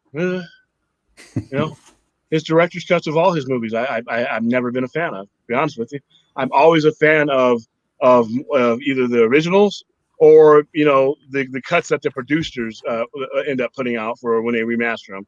That's how you get the international cut with Blade Runner, which is the best cut. But sometimes directors think that everything needs to be out, left off the cutting room floor, and then sometimes it's not. There's nothing that they added in the Alien recut that added to the movie for me. They show a death scene in there. I won't spoil it for anybody, but there's a certain person that dies, but the way he dies doesn't make sense for the story, so it needed to be cut. Just my thought. Directors are too attached to it. Yeah, a lot of times they just love the scene more than the story. They're artists, but like I said, sometimes you need somebody else's point of view. Yeah. You need the nuts and bolts guy. You got the artist and the nuts and bolts guy, and they have to code. That's what DC doesn't have right now, by the way. Yeah. They have artists, but they don't have the nuts and bolts guy. And that's why I cut stuff out of my videos. I hate to. So I know if it's hard for me to do it, I know it's hard for somebody making a movie to do it. Oh, for sure. That's my hardest thing, man, is editing down. Like anytime I shoot a video or something like that, it's like trying to figure out like what is that perfect balance where it's not, going over. What's too much. And you got to I'll make a joke and it don't work. Yeah. Yeah. So you got. And I've heard the joke so much in my head from editing. I'm like, I don't know if it's funny anymore. Right? Or was it ever funny? Cut it out. Yeah. So. No, I hear you. I hear you. Anything else going on, Quan? Yeah. So, I just want to talk about a little bit about the Snyder Cut a little bit. So, Sure. So basically, I didn't know about the Snyder Cut until DC Fandom last year. Really? Yeah. Okay. Basically, I was visiting Warner Brothers Law Tour in 2019, and I didn't know about the Snyder Cut. Oh my goodness! I was there. A lot of people like him. He's a majority. Believe it or not. Yeah. So if I were to know it back then, I would have asked the tour guide, like, "Hey, when are you planning to release the Snyder Cut?" So that's awesome. But got thrown off a lot. But so when because the thing, I watched the Snyder Cut the first minute that it got released, and and the thing is, I was having the Justice League cut back in my mind, so I couldn't really get that off my head, and I was like, and after I done finishing watching the Snyder Cut, right, I was like, this movie, is basically like an 8 out of 10, but I decided to give a second watch because I thought that was like kind of a late night and I was kind of tired. But then, so I decided like 3 weeks after, I basically restarted the whole, Zack Snyder vision. I watched Man of Steel and then Batman versus Superman. And then I'm going to watch Zack Snyder's Justice League as if the Justice League never happened. And I enjoyed it way too much because it worked so well. And I really enjoy like how Zack Snyder did his movie. No argument here. No arguments. No arguments for sure. In certain scenes, like I can't figure out why. Am I soft now for loving the Flash scene and that music that goes along with him rescuing Iris? Yeah, that I love that scene. Oh man, the sound of the sirens, which is I've heard the song before and over again, but for some reason it fit perfectly. I know he's stalking her and everything, but it just fits. It's like an interlude. I know he's stalking her, but it just fits. And then his music at the end, when he saves the world, that's me. Then I'm like sitting there, I'm like, who said this didn't need to be here? You want to tell me you can explain away Green Lantern and say, okay, we're doing some other mess with Green Lantern, we don't want yours, and all that. But the Flash saving the world, how do you take that out? Why? What sense would that make to anything else you were doing? Because that scene's great, and the music is used perfectly. He has the Junkie XL thing that he meshes with the Justice League proper soundtrack as he's bringing them back together, literally from bone and skin. I love that scene, and just seeing Darkseid's in there for less than 7 minutes, but he hangs over the movie, man. Here's your screenshot of the night. Yeah. Oh, I know he's stalking her, but Now What? we'll see this applied. There's probably so many goofy memes around me somewhere. They probably all look better than the real thing. But nah, dude, I love everything. There's just little things that they added to that movie. The majority of the movie is what it was. You know, the bones of the movie is, but there's just certain things that they added to it at certain focal points. And I'm sitting there watching this. I'm like, if they would just released this in 2017, we would be in a different world right now as far as DC goes. You know, No, you'd be but it talking would about be under 4 hours though, because they couldn't really yeah, present. yeah. You wouldn't have a 3 hour, but you would have a 3 hour movie. You would have about a 3 hour movie. Yeah. No 4 hours there would get that's your DVD release, but you got but the 3 hours. I mean, in their favor, people won't sit through a 3 hour movie. Well, like we always said, I sat through 3 hours and 20 minutes of Endgame, 20 minutes of it being any good. So people will, billions of dollars worth of people did. So they were wrong there. So, but yeah, that movie, like I said, but yeah, you're the majority of the people I know or that I found out did not know that there was a Snyder Cut movement, and that they did not know there was a Snyder Cut until it was broadly known. That's how underground this thing was, man. And I'm glad that it just got released. You know, it's just really enjoy it much more. May 20th is a national holiday, man. Everybody call in sick to work. Yeah. When it was announced, be cool if you announced the new stuff on May 20th, wouldn't it? Yeah. Oh man. Be Oh awesome. well. I'm not getting my hopes up for anything after that. Oh well, we're just gonna be a change made with Grace Randolph getting me going, man.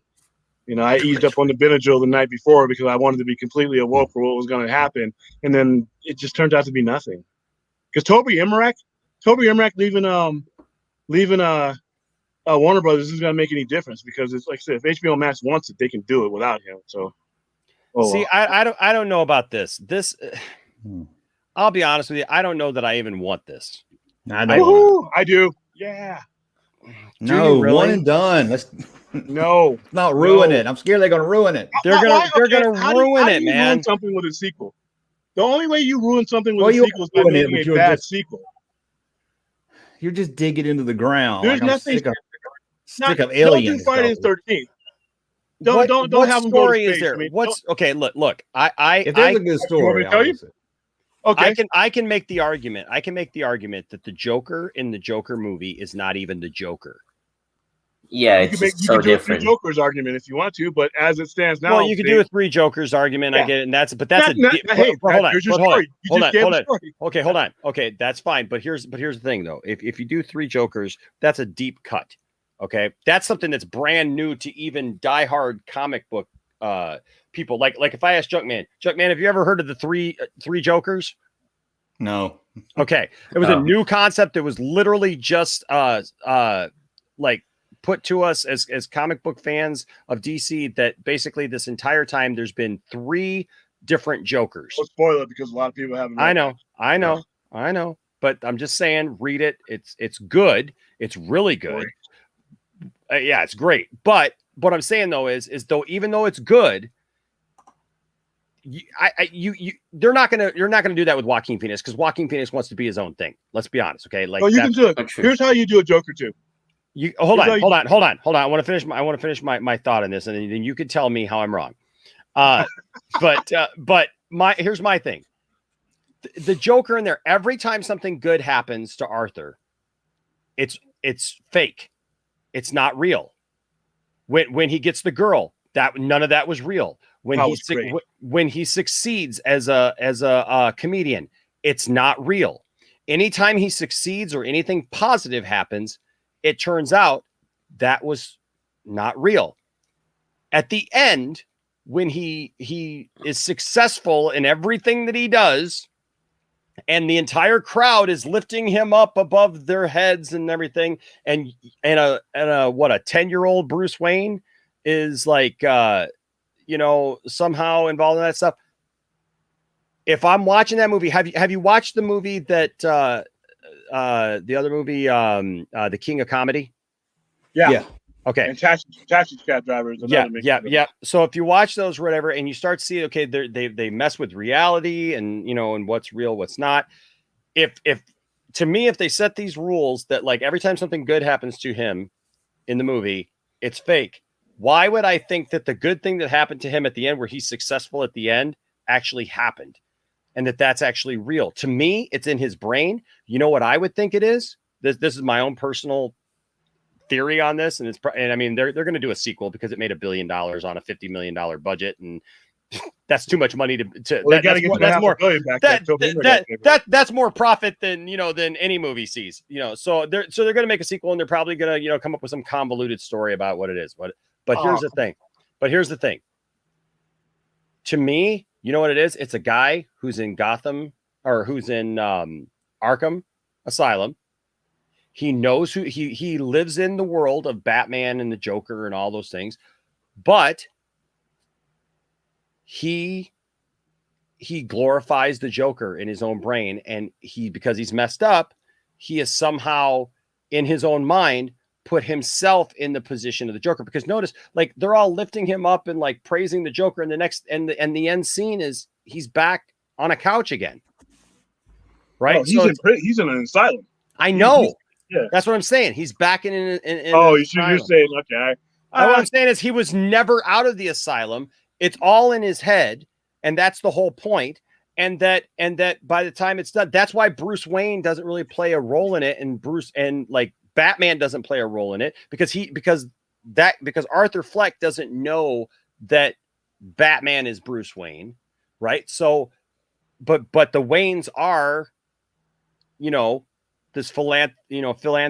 I can't talk tonight.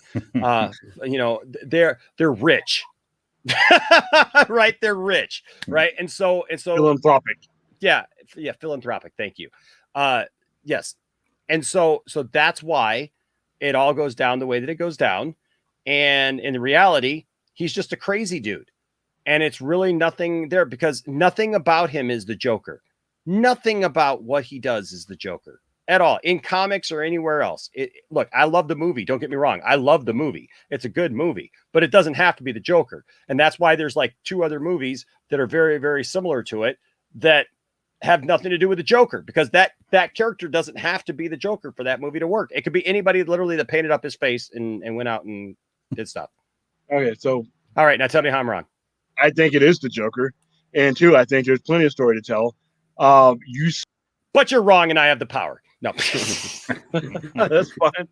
The when you first see the Joker, that entire first movie is his dissension, and his devolving or evolving, depending on what you want to call it. And any movie that comes after that would see what he evolves into, because there's an end game to what he evolves into.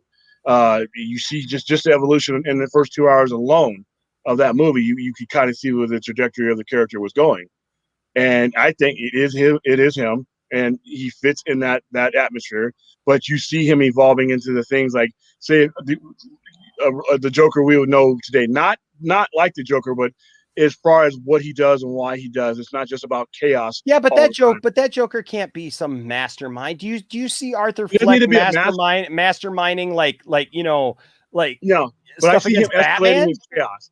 I see him escalating his chaos to the point where it was more than was. I see him focusing the chaos too, whereas it was just anarchy. The point of the first movie was anarchy.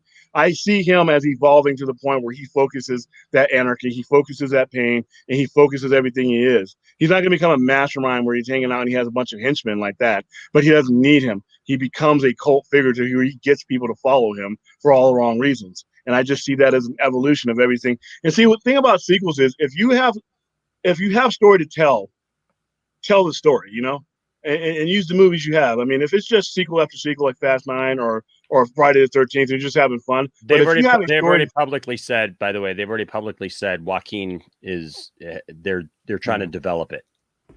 So they're already trying to develop it. And if you lay the money down in front of them and you give them another chance at that prestige, because I know he said it first, one and done, that he didn't want a franchise. He didn't want. I mean, that's why he turned down Doctor Strange. Can you imagine Joaquin Phoenix as Doctor Strange? He'd be excellent. Joaquin Green, he's one of the great, and I'm glad he won this award. He should have won it for Gladiator. But I see this as I don't see this as necessarily a franchise. I don't say go through Joker 3 or 4. I say that as long as there's still evolution to portray, then do it. And there's plenty in that movie. There's plenty of direction for that movie to go in and for his character to evolve into. I mean, continue the story. Now, when there's no story, don't just make a sequel, just like Hot Tub Time Machine 2, and you just want more money because the first one made a lot of money. Those are sequels to me that are Hot kind of Tub. Did you just compare the Joker to Hot Tub Time Machine? No, what I'm saying is, don't just make a sequel just to make a sequel because the first one made a lot of money.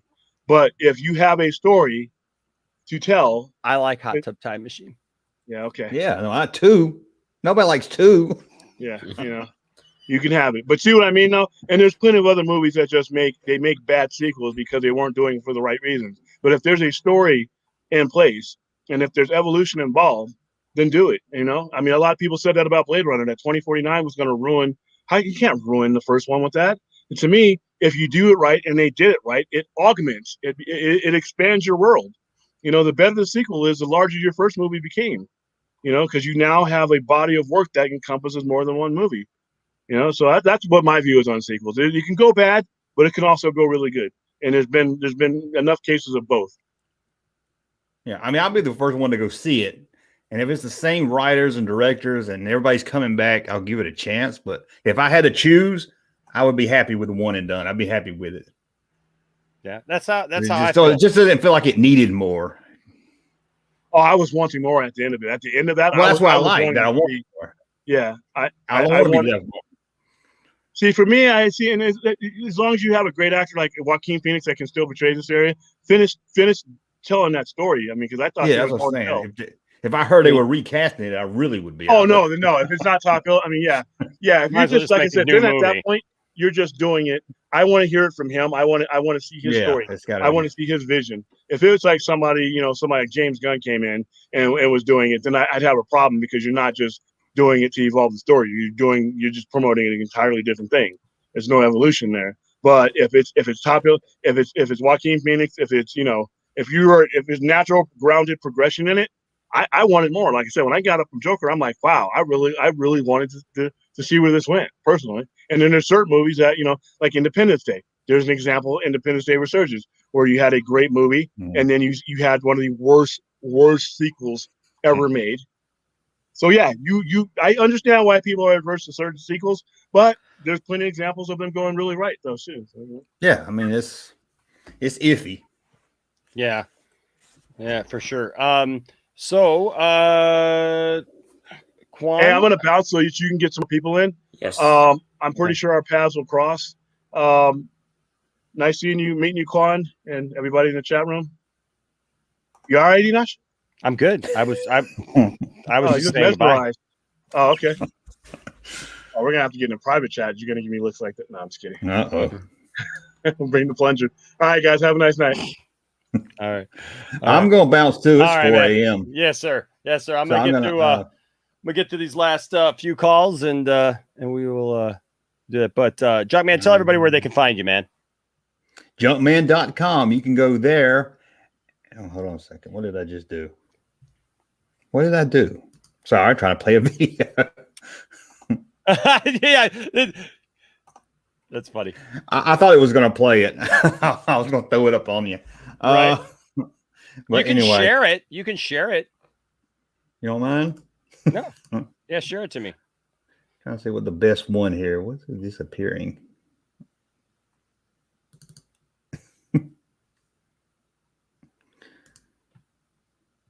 Did it share? Let me see.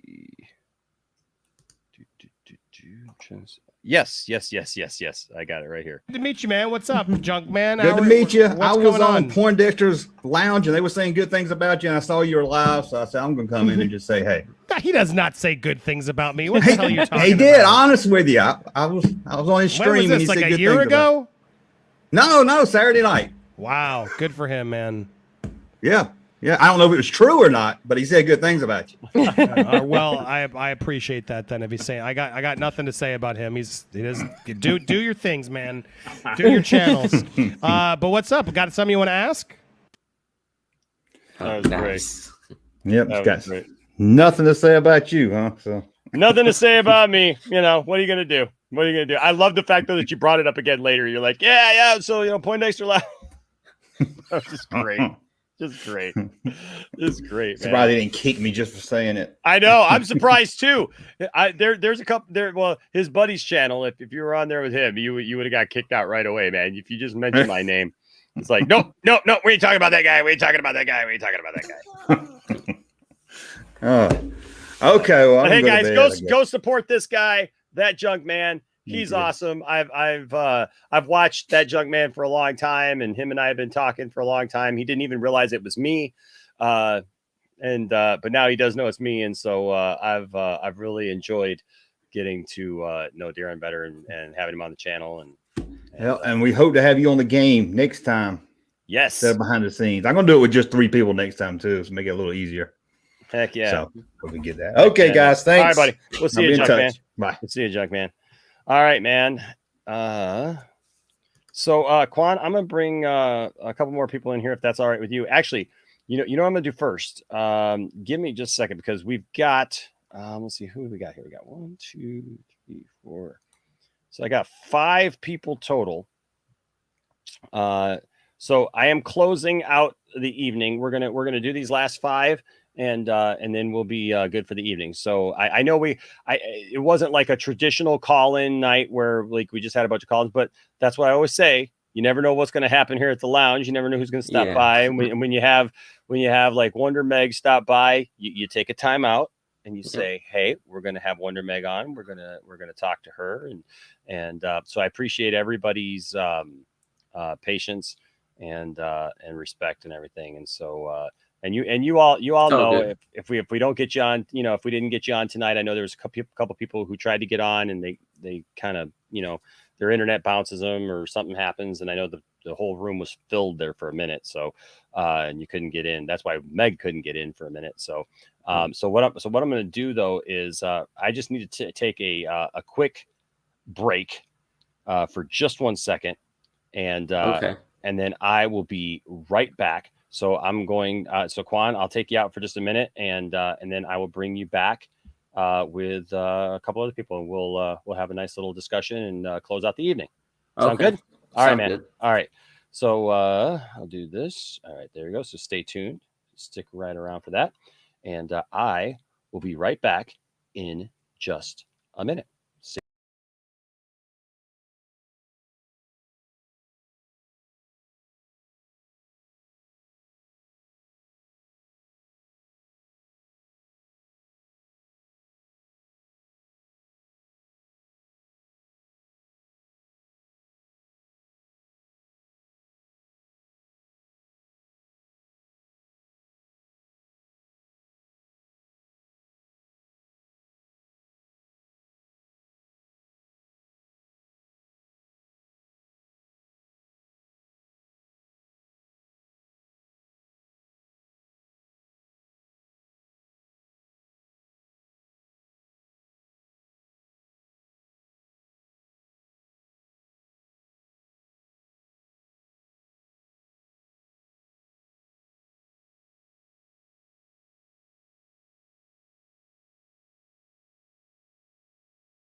All righty. And we are back. Okay. So we are going to we're gonna get going here. It is now that Enosh is away, everybody hanging in there okay? Yep, everybody's good.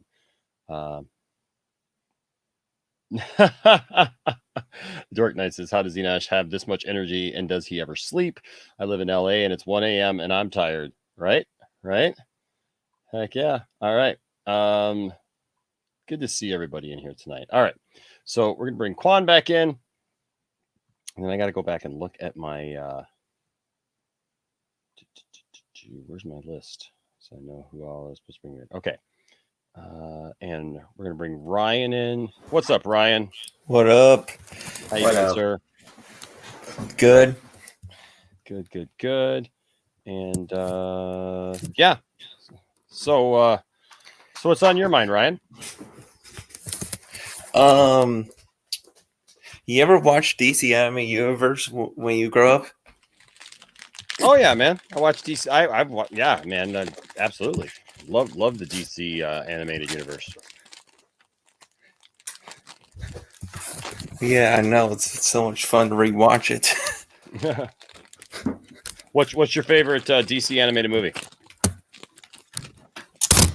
It's between Batman the Max Phantasm or Return the Joker. Okay. What about you, Quan? Are you a fan of the animated universe? Yeah, I pretty much watch every single DC animated movie there is in the series, but so yeah, I mean to say I have a favorite. I don't really have one because I think it's all pretty well done. I really love the new release one, the Justice Society World War II. I think that's a pretty good one. I haven't seen that one yet. That one's good though. Yeah, that's pretty cool. Did you watch it, Ryan? No, I'm thinking about buying it. You should. It's pretty good. Darren here, like my father before me, says Killing Joke. The Killing Joke one is a little controversial. Yeah, it is. Because I actually bought a copy to be able to do a giveaway on, and I figure like before I ever give that one away, I need to make sure that people want that. Because I love it. I love the story. I mean, there's some weird stuff in it, as opposed to the like comic Batgirl. Like the Batgirl scene. Yeah, there's, Yep. I get it. But I still think there's a lot of merit to it. I think there's a lot of good stuff in it. I mean, each one of the animated things, seem to kind of veer off on a little bit of its own. I mean, like even the Death of Superman. I love the Death and Return of Superman things, but it's not quite the same as, it's not the comics. Yeah, because the runtime they have to apply to. Yeah, exactly. We'd be there for. You think Zack Snyder's Justice League is long? Man, those comics, man, would take forever. Somebody in a Facebook group that I'm in, like, just said the other day, said, "Oh yeah, like like the only thing that I want to see is them do like the Death and Return of Superman correctly on screen and live action." And I'm like, dude, that's not one movie. There's no freaking way you could do that in one film. Yeah. No. Mm-mm. No, that's hard to do. Yeah, that'd be a crazy undertaking to try to do all that in one film, and it wouldn't even be good. You know what I mean? Like if you tried to literally, I mean, that was almost a year's worth of comics right there. Mm-hmm. So trying to put that all into like one movie would be insane. Jeez.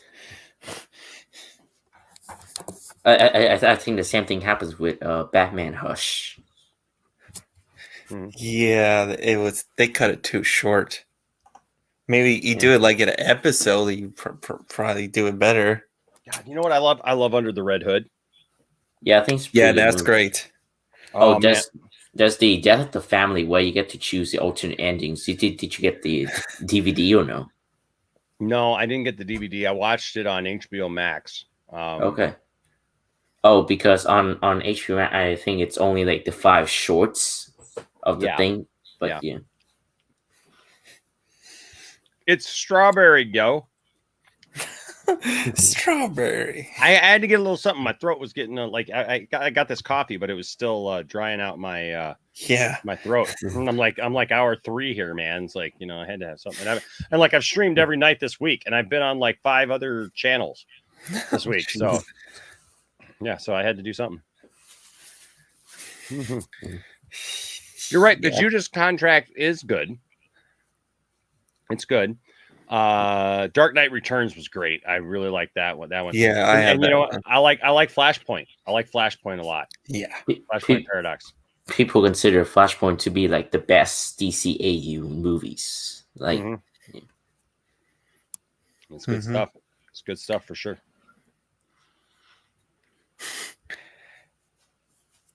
Yep. Yeah, I it'll be interesting to see where they go. Moving forward. Oh, because they already connecting it, but like I just don't want to give away spoiler. But this Justice Society is connected to Superman, Man of Tomorrow.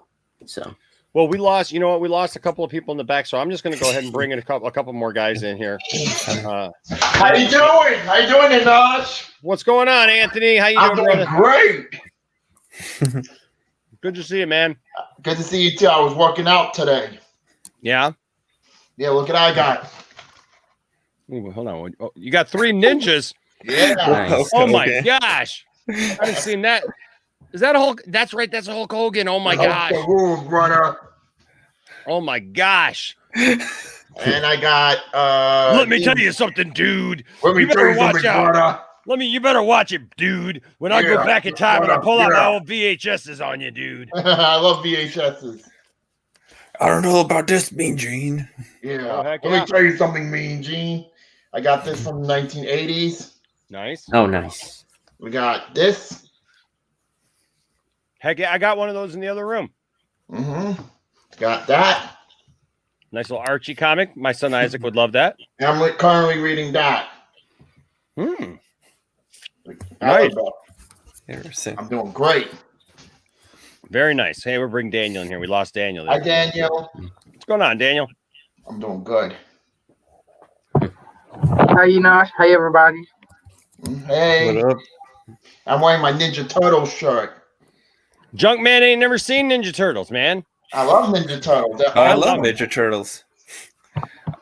I grew up with the 2003 cartoon because I wish that wouldn't get released. Oh, but I love no. the 80s cartoons, man. I love 80s and 90s cartoons. I got a whole bunch of stuff in storage.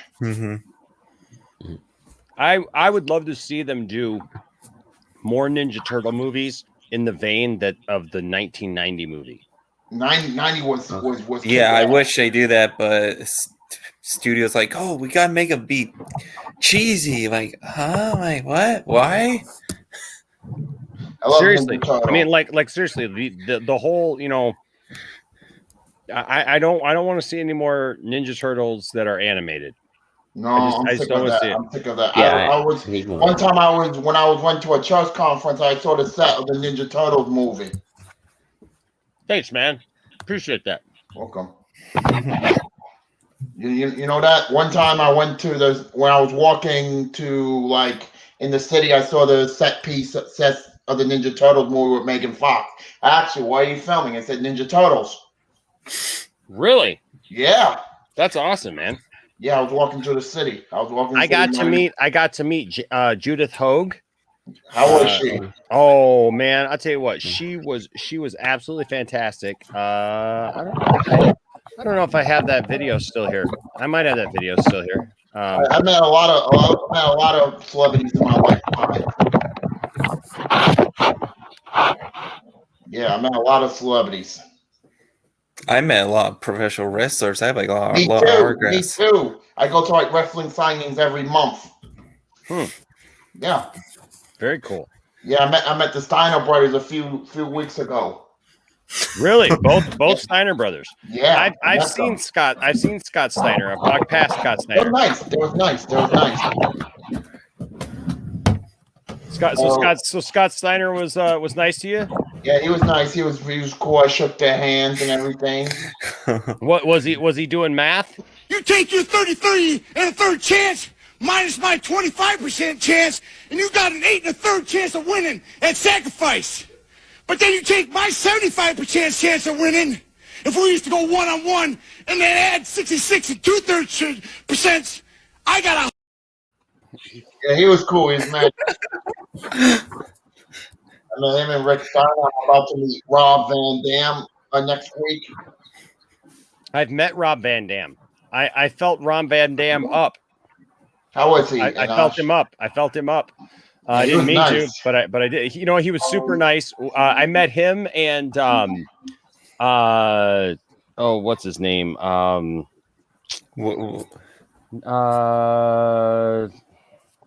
gosh, why can't it? Well, I know why I can't, because it's 4:17 in the morning. But it's no, what's his name? Not Matt Hardy, but Jeff Hardy. I met Jeff Hardy. I met Jeff Hardy and Matt Hardy. I'm sorry, not Matt Hardy. I met Jeff Hardy and I met Rob Van Dam the same night. It was at a TNA event, nice, an Impact Wrestling event. And at the end of the event, after it was done, they allowed groups to come down and get in the ring and take a picture. They did that in Oregon. How were they? They were awesome. They were excellent. But we got in the ring, and when we got in the ring, it was like $20, and you could have your whole group in the ring, which was that's like crazy. And you could take a picture and stuff. And so we did that. We got our picture. And the funny thing is that I went in and I shook Jeff's hand and said hi to him. And then I went to go give Tiffany was then meeting Jeff, and I went to go give Rob Van Dam a high five like this, and he went to go shake my hand. Right? No, I'm sorry. It was the opposite. I went to go shake his hand because I just shook Jeff Hardy's hand. So I went to go shake his hand. He went up for a high five. We saw what each other did and we switched. So I went up for the high five and he went for the handshake. His hand came down. My hand went up and my hand went like this right on his chest. Wow. Wow. And I was like, oh boy, I got my hand on like Rob Van Dam's pec right now. And we just looked at each other and just kind of laughed, you know, and he was all stubbly. You know. And let's see, I met Brian Cage at a Portland show. That guy's in AEW. He's in AEW, yeah. How was he, Ryan? He's a talented wrestler. The guy's jacked. I saw him. He's jacked. And Swerve, that's the guy's in NXT right now. Yeah, big Isaiah Swerve. Also, there he's. I just met him, but that guy no one want to hire him because he knows you know who like my comment on Instagram? Kelly and Cross. Yeah, he liked it. He was nice guy. Him and Scarlett are my favorite wrestlers right now. Nice. Yeah. I met Tommy Dreamer. Tommy Dreamer. Speaking of Tommy Dreamer, Tommy Dreamer's girlfriend is one of my friends on Facebook. His wife? No, it's his current girlfriend, Monique Dupree. And I got that sign. Cool. And Hoovy. I met Hoovy. Got his max sign. Oh, nice. Very but cool. The thing is that Monique Dupree's brother is Tony Todd. Tony Todd. Yep. I have our friend on Facebook. Let's see, Matt Seidel. I met too, and OTs and Santana OTs. Nice. I think they're in AEW with Chris Jericho. I met Chris Jericho. I met Steiner Brothers. I met Jimmy Hart. I met Godfather. I met Hillbilly Jim. I met the Four Horsemen. That's a big. Oh my God! Ric Flair hit on Tiffany. Ric Flair hit on Tiffany. And, I met Vader before he died. I met Vader. Oh wow, that's Vader was nice. Vader was down. I met Jake the Snake. I met Jake the Snake too. I'm planning on meeting him next month again. Colt Cabana, Joey Ryan. Wow. You know who I would really love to have on the channel, and I've tried to reach out to him, and I don't know how to get a hold of him because I've tried to reach out to him several times, like on Facebook and Instagram. Is Ted DiBiase? I met him. $1 Million Man. I feel like I would really You know what? I don't know. Now that I've interviewed Dave Bautista, maybe I should like send a video to him to be like, hey, look, I interviewed Dave. I'd love to interview you, man. And you know, I met Ted DiBiase. Let me tell you, Ted DiBiase's a nice guy. well, you know what? Ted DiBiase actually, you know, he came to a friend of mine's church, and they put on this whole production like where you just think, because Ted DiBiase is a minister. And I know that. and so they do these like whole wrestling promotion things and stuff at churches and events and schools and stuff. Yeah, you know, it's like I'm anti-bullying excited and for stuff. Comic-Con this year. I'm excited. Wait. I met Jay Lethal too. That's cool. How was he? Nice. Cool dude.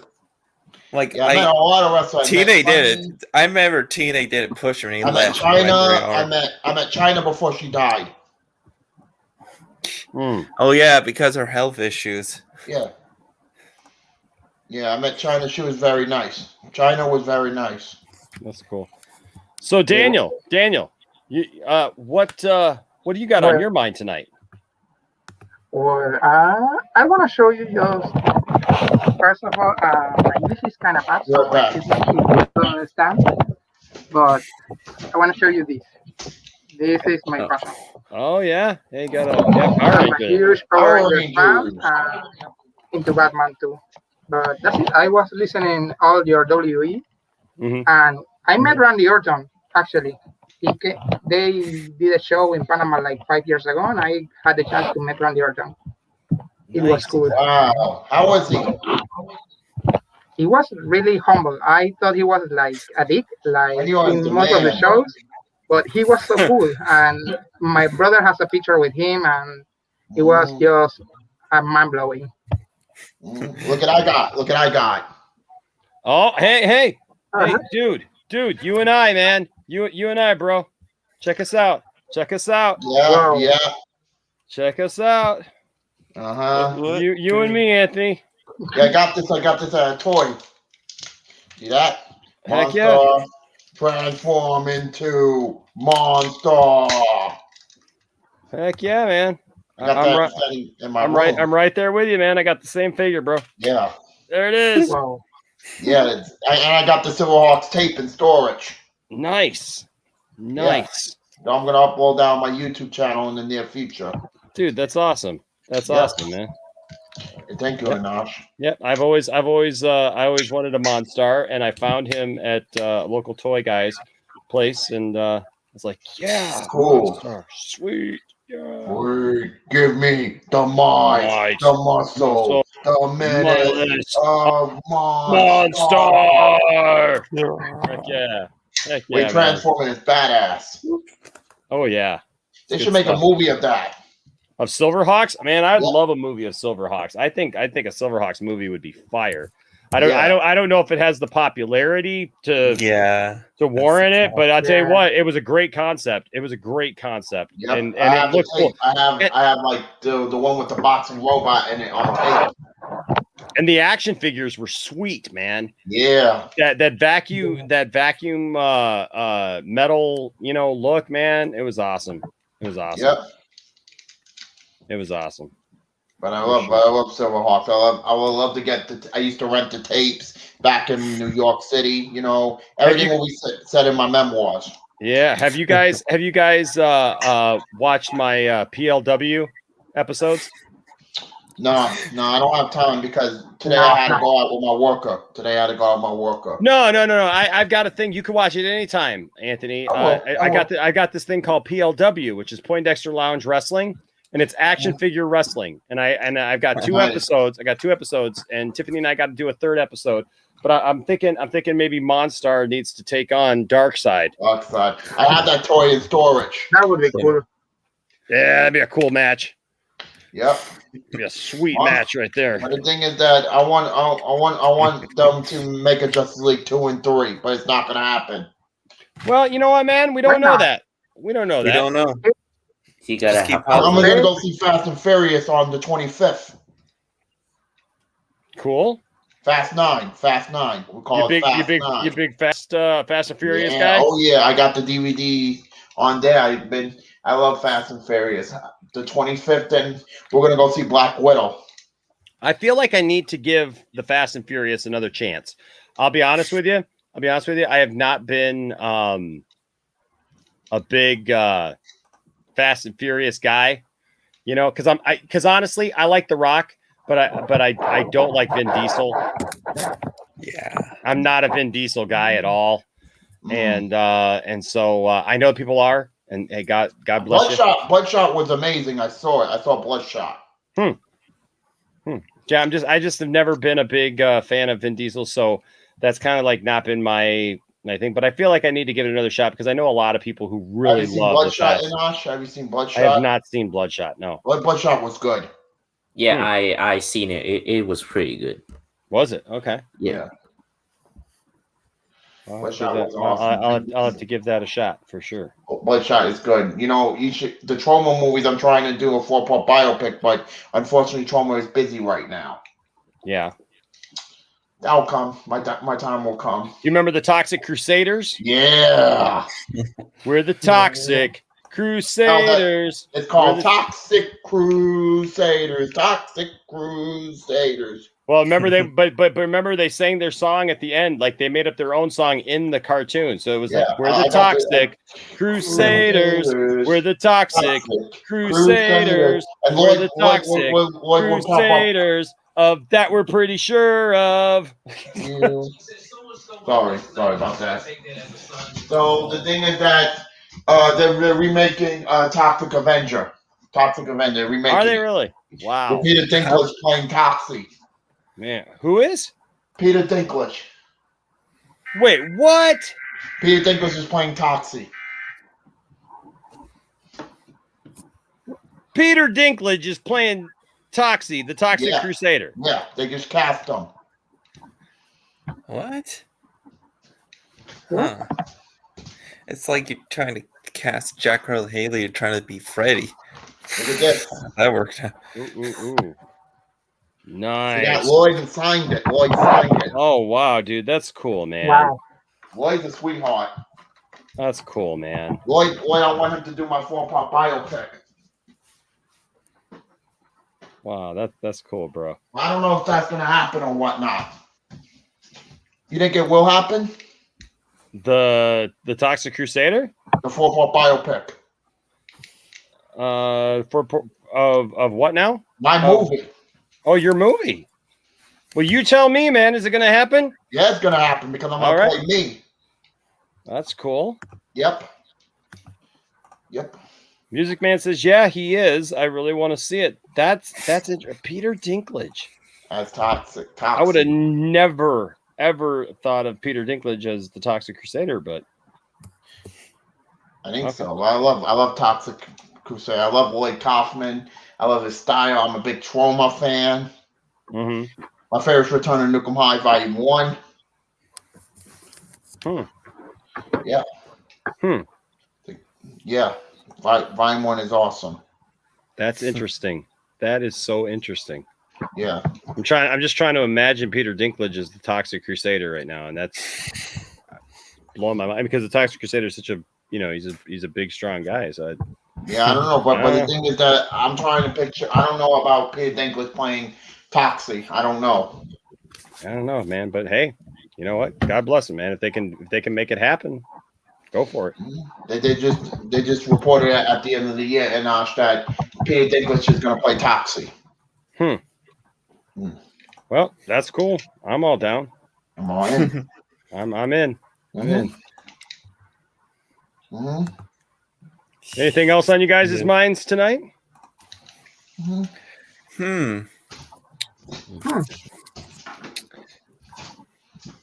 Well, I would ask you, what's on your mind? Have you been into manga or anime or something like that? No, anime. So I'm. You know what? So no. This I get asked this question a lot, and I have not. I've not really been into much anime. I'm an anime person.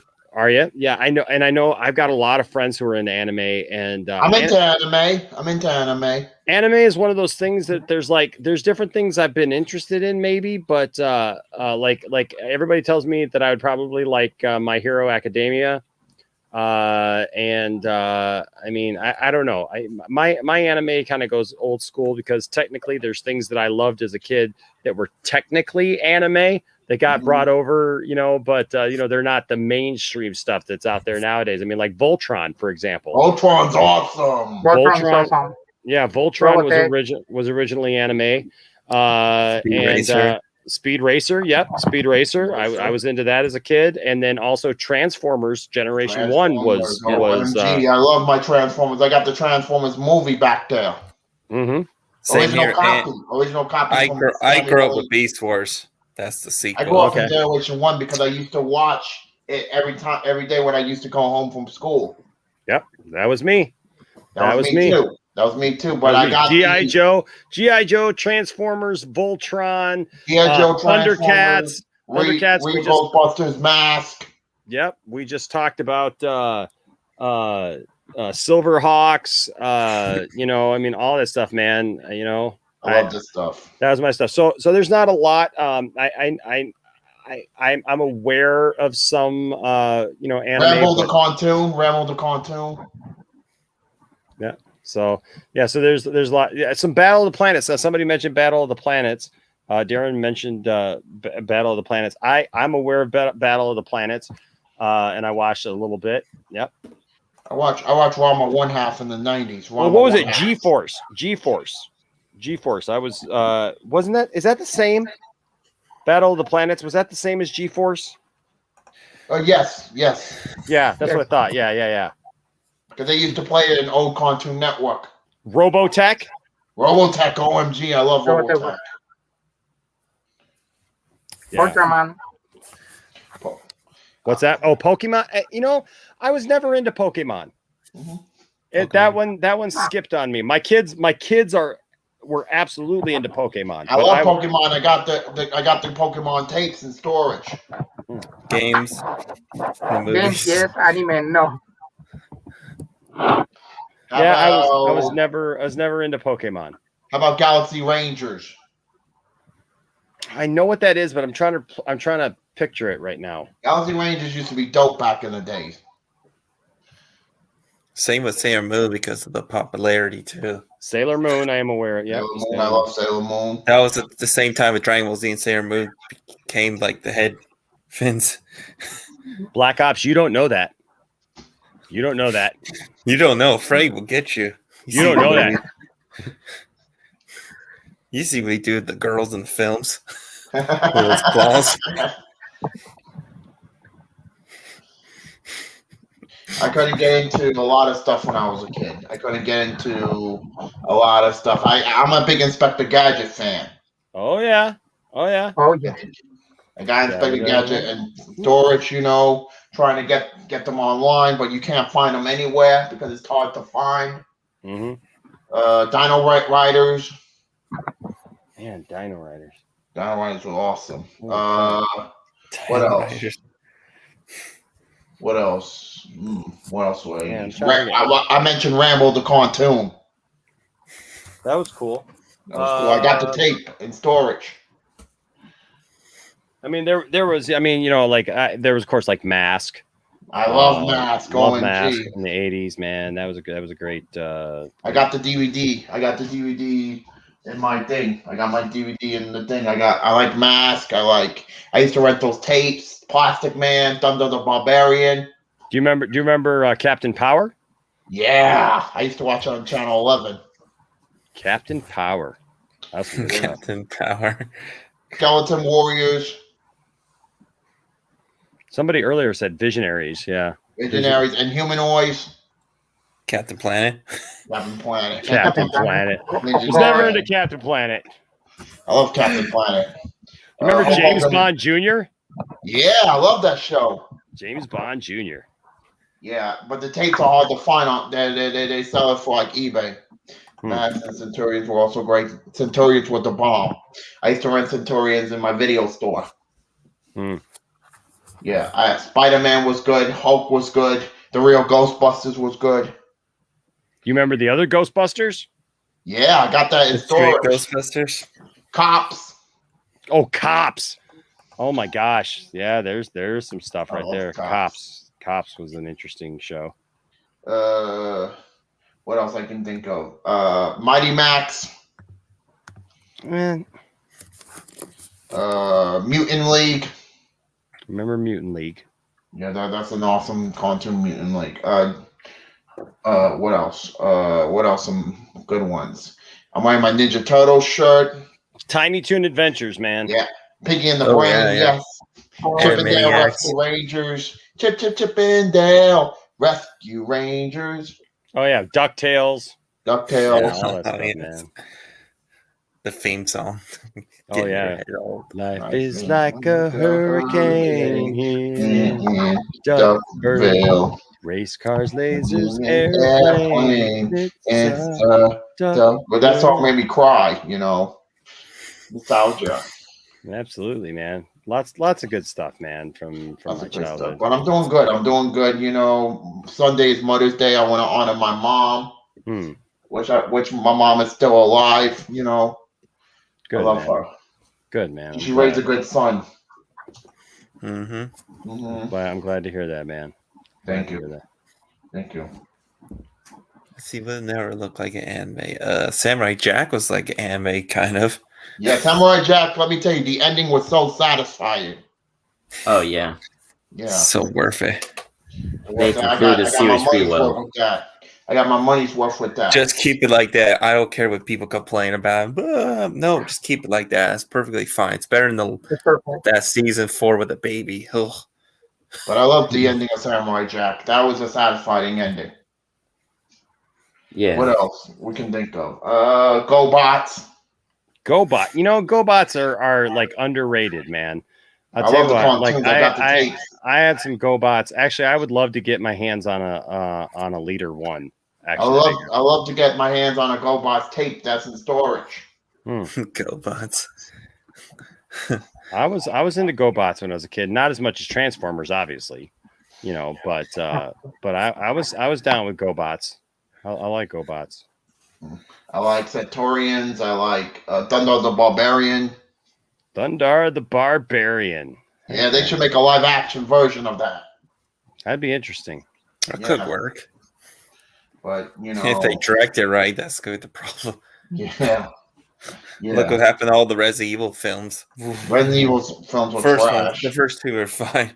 Well, first one was good. But, you know, I like the Super Mario Bros. Super Show was awesome. Dinosaurs was good. Legend of Zelda. Legend of Zelda kicked First ass. short lived. Yeah. Karate Kid cartoon was good. Men in Black too was cool. What? Men in Black cartoon. Men in Black cartoon was amazing. Oh, yeah, for Jackie Chan Adventures. Jackie Chan Oh, yeah, I remember that. Mortal Kombat Defenders of the Realm. Yeah. I got that tape. In storage. The X-Men cartoons, OMG. All right, so here I just saw a mashup that I think you guys will like.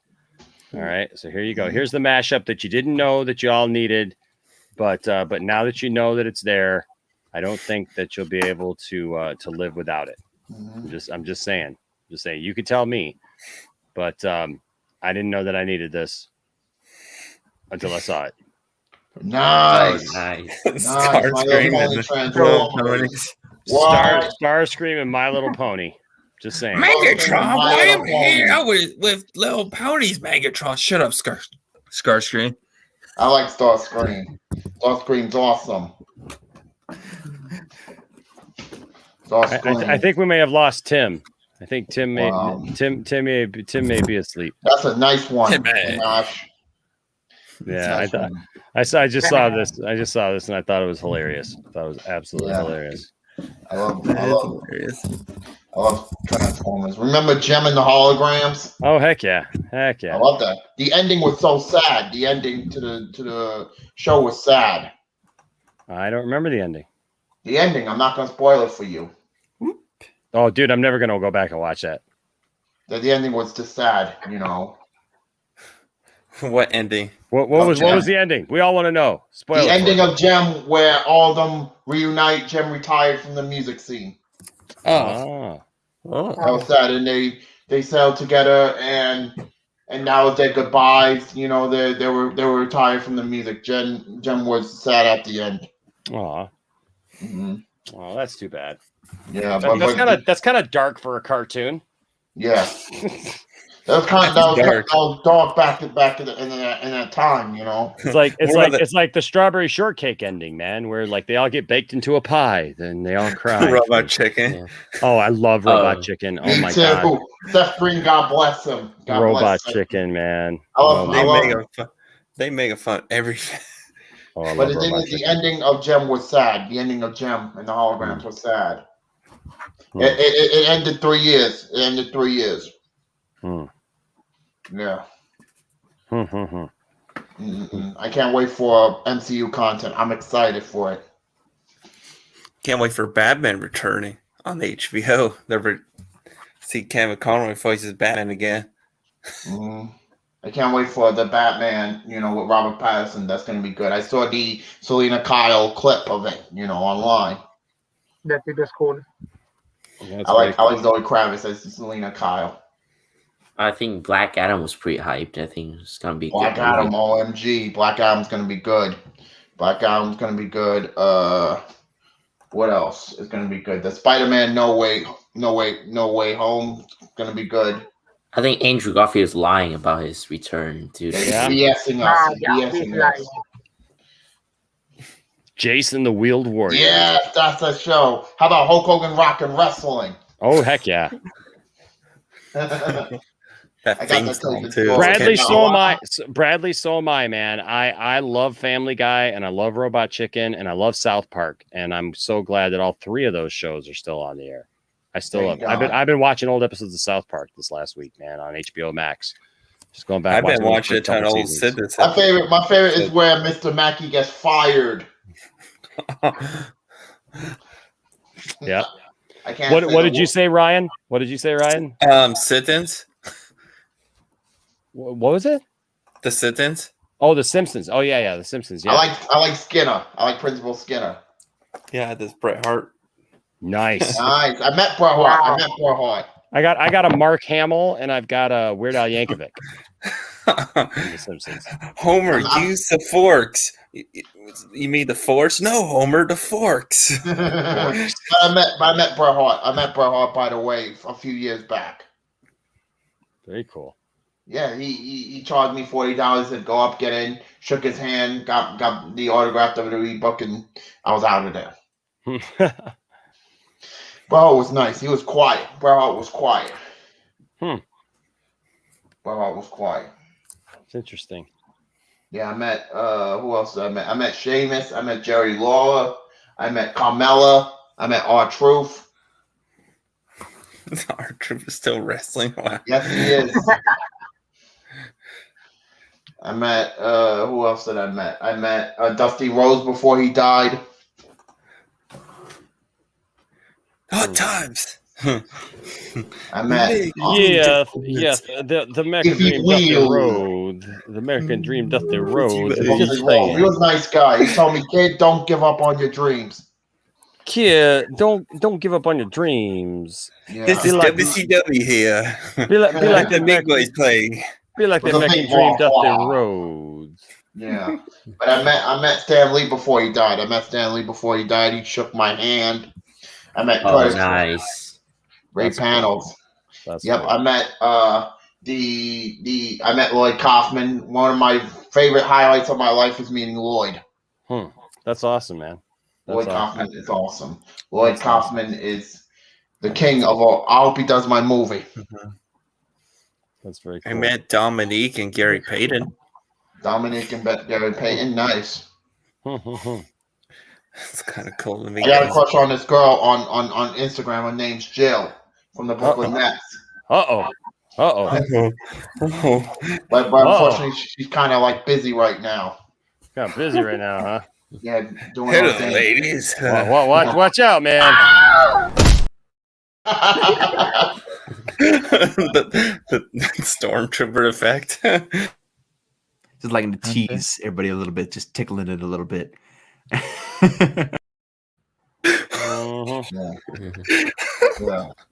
Yeah. Well, hey guys, it is now 4:45 in the morning, and so but I appreciate you guys. I appreciate you guys being here. Thank you, Inosh. I'm going to tag you a post of this tonight's stream. You can catch me on Facebook.com, Instagram Chabot20, Facebook, Instagram Chabot Anthony 20, Twitter 450, and my YouTube channel Anthony Chabot. Cool, man. Cool, man. Thank you, Inosh. Have a good night. Well, all right, buddy. We'll see you later, buddy. Hey, well, hey, I want to thank all of you guys, man. Thank you guys for being here tonight. Thank you, Quan. Quan, you and I need to touch base. Quan is one of our members, and he's at a Poindexter level, and so Quan and I got to touch base and about his T-shirt and other things, and so. Yeah, guys, check out the memberships. There's a lot of cool things there that you guys can see there, and then of course we've got the store. We got all kinds of different T-shirts and fun stuff and Poindexter Lounge stuff. Kennedy is toxic. Absolutely. No. Don't forget your Jawas United Union label Tatooine shirt. Nice. Yep. When they have to criticize forget Buffy's wife for no apparent reason for being a bad voice actor. Really? Oh my gosh, there's so much silliness there. So much. I'm like laughing, like, dude, you just got owned by Buffy's husband. Really?